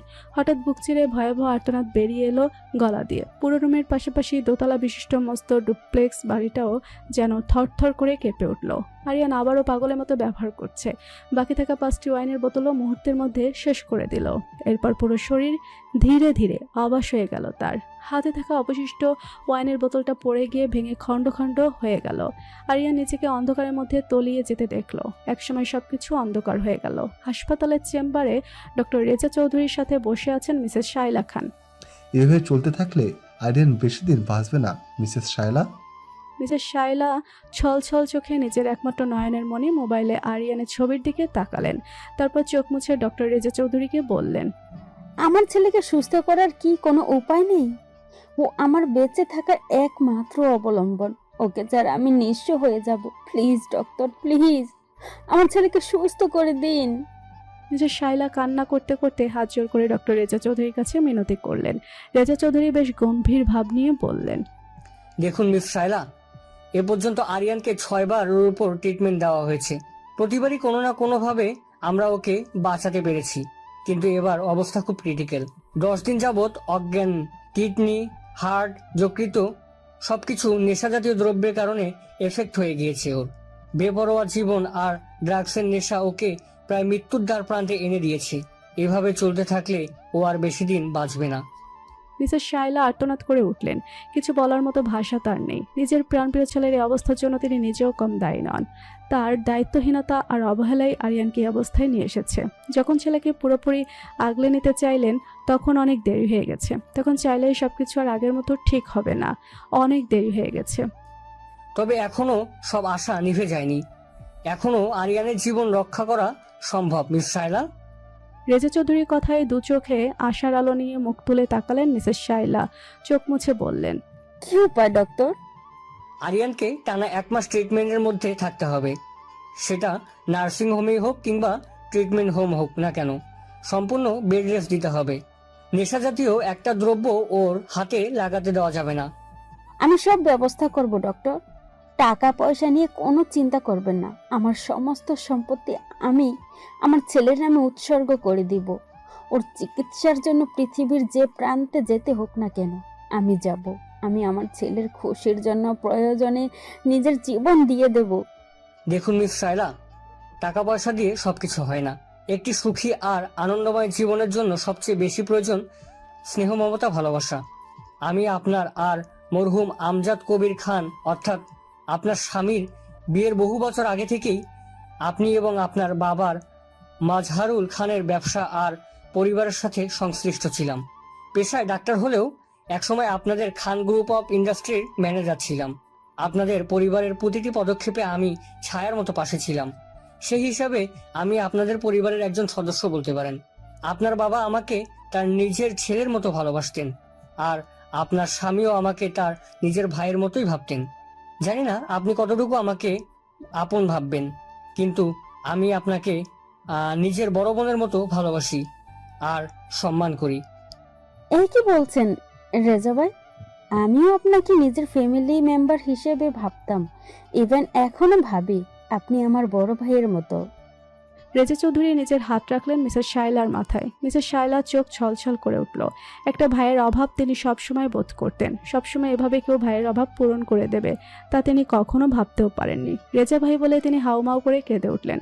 আজকে যে তার সত্যিকারের আপনজন বলতে কেউ নেই, একমাত্র ছেলে আরিয়ান ছাড়া। রেজা চৌধুরীও ইমোশনাল হয়ে কেঁদে ফেললেন, কিন্তু খুব দ্রুত নিজেকে সামলে নিয়ে বললেন, এখন কান্নার সময় নয় বোন, আমাকে আরো শক্ত হতে হবে। আমার ভাগ্নেকে যে করেই হোক সুস্থ করতে হবে। এর জন্য যা করা দরকার তার সবকিছু আমি করব। মিসেস শাইলা দৌড়ে গিয়ে কেবিনে থাকা তার একমাত্র ছেলে, তার প্রাণভোমরা আরিয়ানকে জড়িয়ে ধরে হাউমাউ করে কাঁদতে লাগলেন। চোখে মুখে একের পর এক অজস্র চুমু দিতে লাগলেন। আগের আরিয়ান আর এখনকার আরিয়ানের মধ্যে আকাশ পাতাল পার্থক্য। কে বলবে এই ছেলে একসময় ভার্সিটির মোস্ট হ্যান্ডসাম, মোস্ট ট্যালেন্টেড আর প্রাণবন্ত একটা ছেলে ছিল। ভার্সিটির মেয়েরা পাগলের মতো ঘুরত ওর পেছু পেছু। ওর মায়াবী চেহারার একটা ঝলকই মেয়েদের ঘায়েল করে দেওয়ার জন্য যথেষ্ট ছিল, কিন্তু একটা ঝড় পাল্টে দিল সবকিছু। আরিয়ানের সাজানো গোছানো জীবনটা একেবারে তছনছ করে দিয়েছে, অথচ তার জীবন ধ্বংসকারী মানুষগুলো এখনো লাপাত্তা। প্রীতম, রাইসার, হৃদিতা নামধারী মেয়েটা এখনো সবার ধরাছোঁয়ার বাইরে, কিন্তু পাপ কি এত সহজে মানুষকে নিষ্কৃতি দেয়? হযরত শাহজালাল আন্তর্জাতিক বিমানবন্দরে লাগেজ সমেত দাঁড়িয়ে রয়েছে হুমায়রা চৌধুরী, হৃদিতা এবং তার খালামণি মিসেস আনিকা রায়হান। দুজনের পরনে গর্জিয়াস অথচ শালীন বিদেশি পোশাক আশাক, চোখে সানগ্লাস। হৃদিতা বহু বছর পরে দেশের মাটিতে পা দেখে আবেগ আপ্লুত হয়ে উঠল। সানগ্লাস খুলে অশ্রুসিক্ত নয়নে প্রিয় মাতৃভূমির সৌন্দর্য অবলোকন করতে লাগলো। এর চেয়ে বহুগুণ উন্নত তার বাসভূমি কানাডা, কিন্তু স্বদেশের মতো সুন্দর আর স্নিগ্ধ অনুভূতি নিয়ে কানাডা হৃদিতার চোখে ধরা দেয় না। ছোটবেলার দেখা স্বদেশের রূপ বহু বছরেও হৃদিতা ভুলতে পারেনি। সে প্রাণ ভরে নিঃশ্বাস নিতে লাগলো।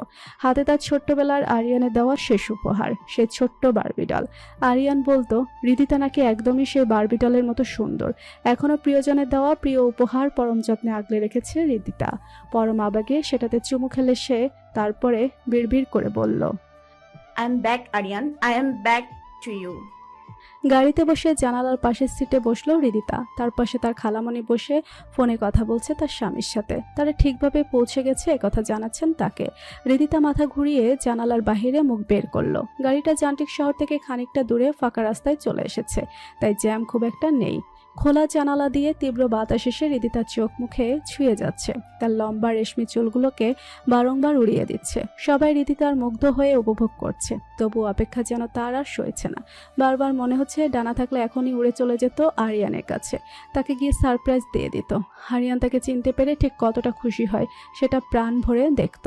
কত শত প্ল্যান যে আরিয়ানকে নিয়ে স্বপ্ন কল্পনা জুড়ে হৃদিতা সাজিয়ে নিয়েছে তার কোনো হিসেব নেই, কিন্তু পরক্ষণেই এত দেরিতে দেশে ফিরছে বলে মন খারাপ হয়ে গেল তার আরও 6 মাস আগে বিডিতে ব্যাক করার কথা ছিল। সে একটা আসতে চেয়েছিল, কিন্তু আনিকা রায়হান তাকে কিছুতেই একা ছাড়তে চাননি। আবার মিসেস আনিকার অনেক বিজনেস ডিল ছিল বলে হৃদিতার সাথে দেশেও আসতে পারেননি।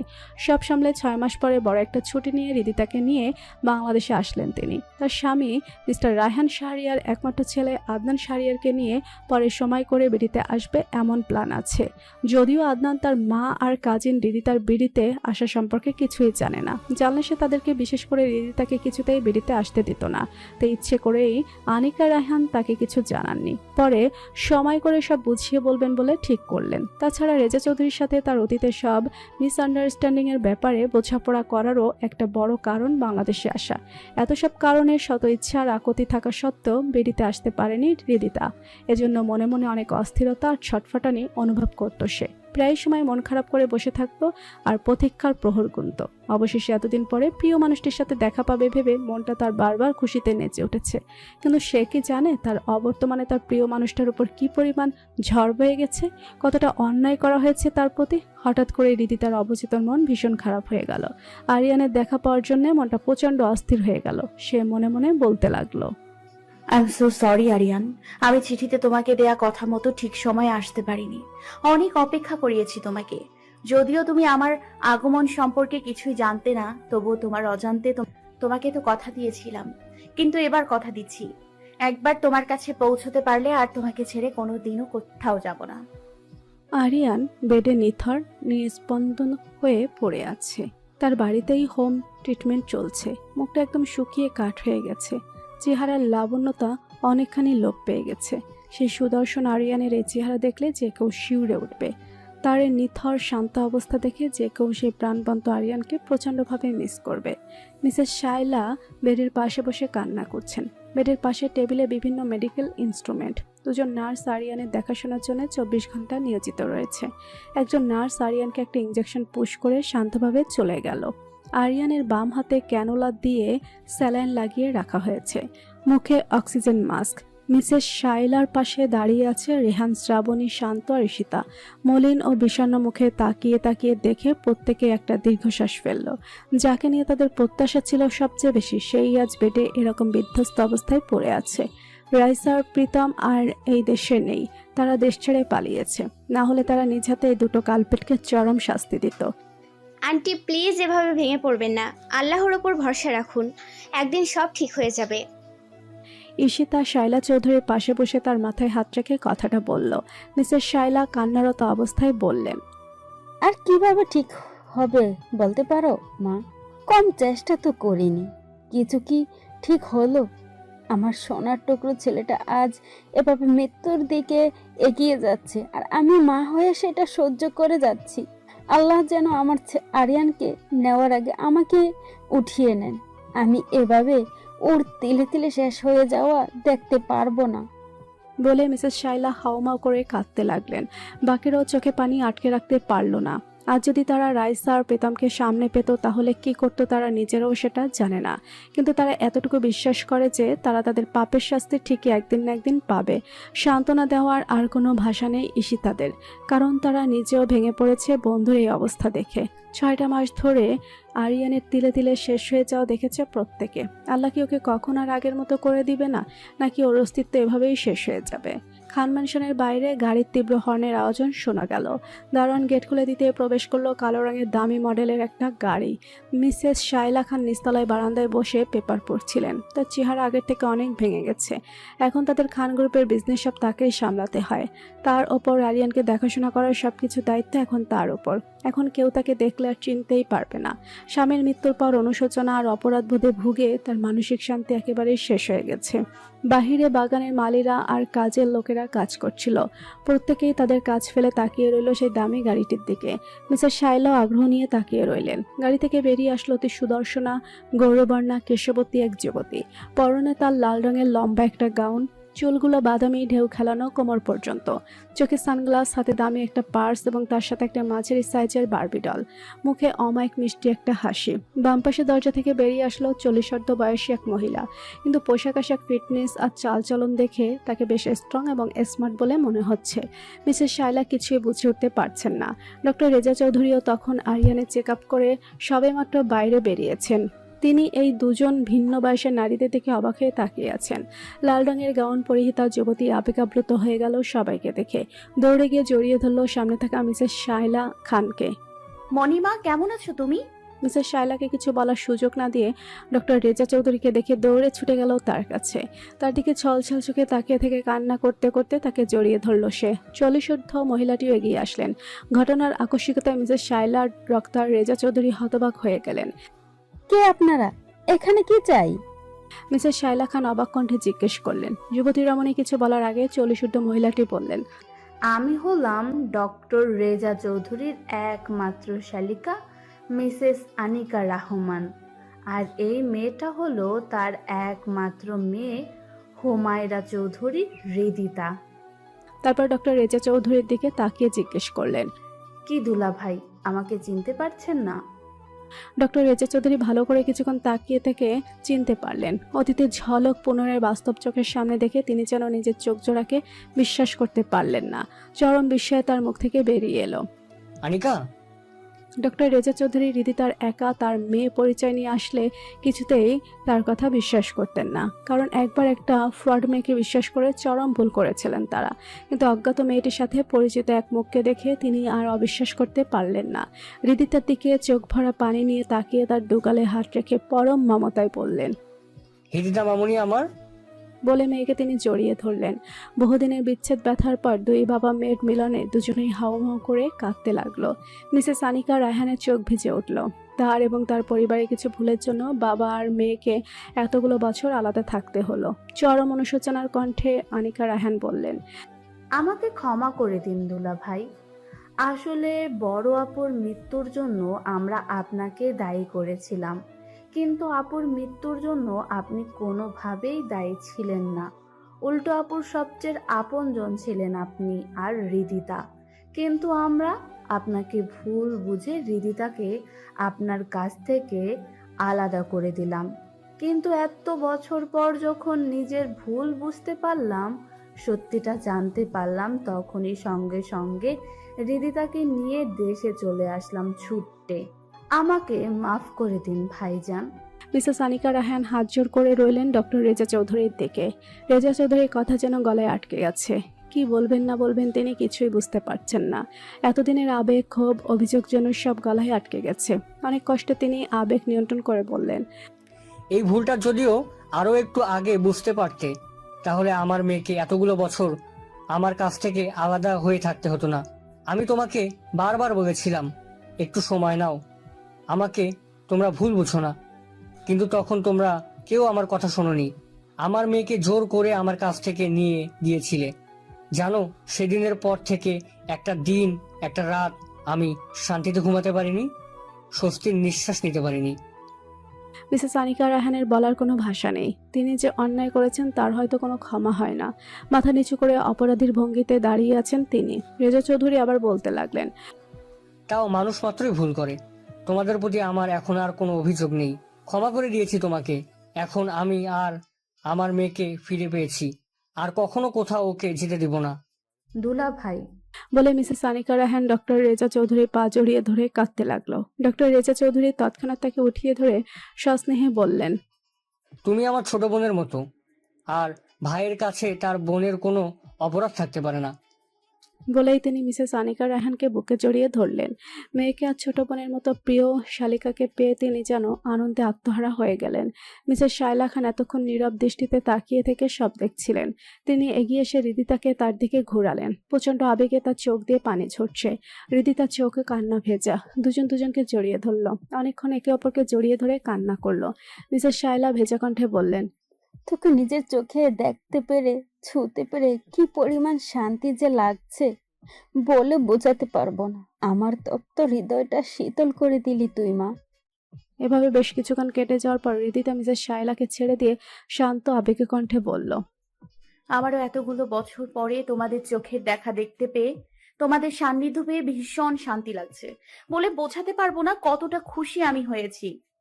তারপর কিছুটা থেমে কৌতূহলী ও অস্থির গলায় হৃদিতা বলল, মণিমা, আরিয়ান কোথায়? ওকে আমি এতগুলো বছর প্রচন্ড ভাবে মিস করেছি। ওর সেই ছোট্টকালের মুখটা এতটা দিন আমার হৃদয়ে গেঁথেছিল। সেই মুখ কল্পনায় সাজিয়ে দেখে দেখে এমন কোনো দিন যায়নি যে আমি কান্না করিনি।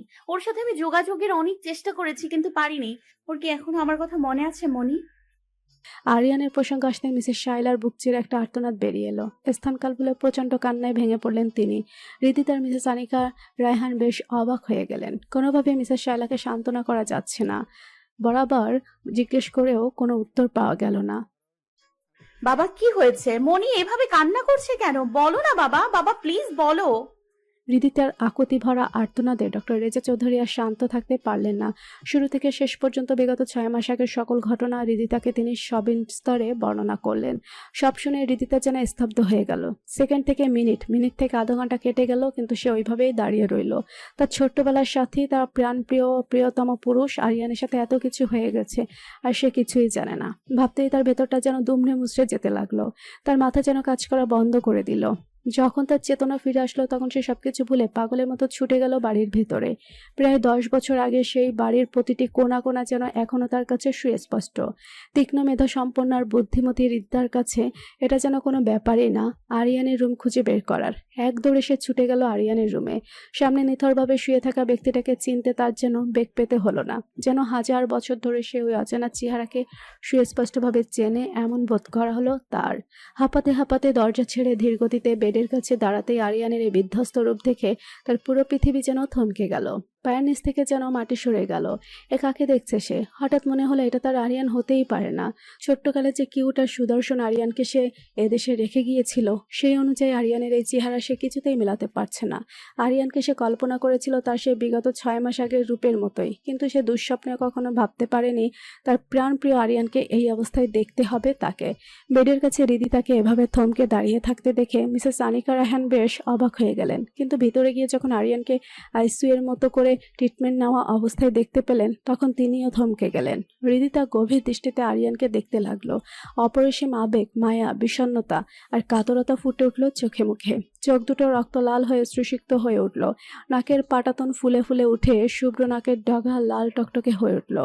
ঠোঁটজোড়া থরথর করে কাঁপতে লাগলো। দেহে অবশ্যই আসতে চাইলো। সেখানে বসেই হৃদিতা প্রচণ্ড কান্নায় ভেঙে পড়ল। কেউ তাকে সান্ত্বনা দেওয়ার অবস্থায় নেই। প্রত্যেকেই কান্নায় ভেঙে পড়েছে। বাড়ির প্রতিটা কাজের লোক, মালিক, ড্রাইভার, দারোয়ান প্রত্যেকেই বাড়ির ভেতর এসে পড়েছে। তাদের প্রত্যেকের চোখে পানি আর তীব্র আর্তনাদ। যে ছেলেটাকে তারা নিজের আপন ছেলের মতো করে ভালোবেসেছে, তার এই অবস্থা দেখতে দেখতে তারা যেন পাথর হয়ে গিয়েছে। একসময় হৃদিতা উঠে দাঁড়িয়ে কাঁপা কাঁপা হাতে তার দুগালে স্পর্শ করলো। এক যুগ পরে খুব কাছের কোনো পুরুষের মানুষের স্পর্শ পেয়ে আরিয়ান অচেতন অবস্থাতেও যেন কেঁপে উঠল। হৃদিতার দেহে এক অদ্ভুত শিহরণ বয়ে গেল। হৃদস্পন্দন এত তীব্র হলো যে সেটা যেন বক্ষপিঞ্জর ভেদ করে বেরিয়ে আসার উপক্রম হবে। হৃদিতা গভীর আবেশে অশ্রুসিক্ত নয়নে আরিয়ানের 2 হাত শক্ত করে ধরে নিজের গালে জড়িয়ে নিল। পলকহীন দৃষ্টিতে গভীর মায়ায় তার দিকে দৃষ্টি নিবদ্ধ করে রাখলো। তার অশ্রুকণা আরিয়ানের কপালে আর গালে ছড়িয়ে পড়ল। আরিয়ান নিঃশ্বাসের তালে তালে ঈষৎ কেঁপে উঠতে লাগলো। হৃদিতা তার দুগাল ধরে তাকে মৃদু কণ্ঠে ডাকতে লাগলো। দু চোখ থেকে অনবরত পানি আরিয়ানের চোখে মুখে ছড়িয়ে পড়ছে। এই আরিয়ান, এই আরিয়ান, ওঠো, ওঠো না প্লিজ, প্লিজ এভাবে শুয়ে থেকো না। দেখো তোমার হৃদি এসছে। আমার বড্ড কষ্ট হচ্ছে তোমাকে এই অবস্থায় দেখে। আমি কিন্তু মরে যাব। তুমি তো আমার কষ্ট সহ্য করতে পারতে না, তাহলে এখন কেন এভাবে শুয়ে থেকে আমাকে কষ্ট দিচ্ছ আরিয়ান? হৃদিতা চিৎকার করে কেঁদে উঠল। মিসেস শাইলা আর অনিকা রায়হান এসে তাকে জড়িয়ে ধরে সান্ত্বনা দিতে লাগলো। আরিয়ানের ফিজিক্যাল আর মেন্টালিটি কন্ডিশন অনেক খারাপ হৃদিতা। ওর ভেতরের আর্গান টিস্যু ভীষণভাবে ক্ষতিগ্রস্ত হয়ে যাচ্ছে। এভাবে চলতে থাকলে বাঁচানোর চান্স খুব কম, কিন্তু আমরা সর্বোচ্চ চেষ্টা করেছি ওকে বাঁচানোর। আমার পুরোপুরি আত্মবিশ্বাস আছে যে আমি সেটা পারবো। দেশে বিদেশে সব আধুনিক ডাক্তার আর নার্সদের নিয়োগ করেছি আমি, কিন্তু আরিয়ানের বেঁচে থাকার ইচ্ছেটাই যেন নেই। আর বেঁচে থাকার ইচ্ছে যদি পেশেন্টের নিজের মধ্যেই না থাকে, তাহলে আমরা শত চেষ্টা করলেও কোনো কিছু করতে পারবো না। ওর জ্ঞান ফিরলেই ওর মধ্যে অবশ্যই সেটা ইচ্ছে শক্তিটা জাগিয়ে তুলতে হবে। ডক্টর রেজা চৌধুরী কথাগুলো বলে দীর্ঘশ্বাস ছাড়লেন। হৃদিতা চোখ মুছে আত্মবিশ্বাসের সাথে দৃঢ় কণ্ঠে বলল, আমি ওকে বেঁচে থাকার ইচ্ছে শক্তি জাগিয়ে তুলতে সাহায্য করব বাবা। ওকে আমি আবার বাঁচার স্বপ্ন দেখাবো। ওকে আমি সুস্থ করে তুলবো, এটা আমার প্রতিজ্ঞা।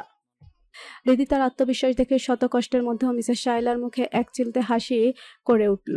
আরিয়ানের হাতটি ধরে ঘন্টার পর ঘন্টা বসে আছে হৃদিতা। দীর্ঘ সময় জার্নি করে প্রচন্ড ক্লান্ত হয়ে পড়েছে সে। সেই সাথে তার প্রচুর ঘুম পাচ্ছে, কিন্তু সেদিকে তার কোনো খেয়ালই নেই। বেরিতে আসার আগে ঘন্টার পর ঘন্টা ধরে না ঘুমাতে পেরে তার চোখে নিচে কালি পড়ে গেছে। খাওয়া দাওয়া না হওয়ার খবর নেই। সে আরিয়ানের দিকে ক্লান্তি মিশ্রিত চাহনি নিক্ষেপ করে ভাঙা গলায় বলতে লাগলো, তোমায় এতগুলো বছর ভীষণ মিস করেছি আরিয়ান। যতটা মিস করলে কাউকে নিজের থেকেও বেশি ভালোবাসা যায়, ঠিক ততটা। প্রতিটা মুহূর্তে তোমাকে না দেখার, না ছোঁয়ার আক্ষেপ আমাকে পুড়িয়ে মারতো। আমি বিচ্ছেদের অনলে প্রতিনিয়ত দগ্ধ হতাম। কিন্তু হঠাৎ যখন আমার মনে তোমাকে দেখার, তোমাকে পাওয়ার জেদ চাপলো, তখন শত বাধা পেরিয়ে তোমার কাছে ছুটে আসতে চেয়েছিলাম। কিন্তু নিয়তি আমাদের দেখা করাতে বড্ড দেরি করে ফেললো আরিয়ান। তোমাকে এই অবস্থায় দেখতে পাবো কখনো কল্পনাও করিনি আমি। আমাদের দেখা যদি আরো আগে হতো, তোমার এই পরিণতি কিছুতেই হতে দিতাম না আমি। তোমাকে হৃদ মাঝারে যত্ন করে আগলে রাখতাম। তোমাকে বলা হলো না আমার হৃদয়ের সুপ্ত অনুভূতির কথা। তোমাকে বলা হলো না আমার ভালোবাসার কথা। তোমার ছোট্ট হৃদি এত বড় হয়ে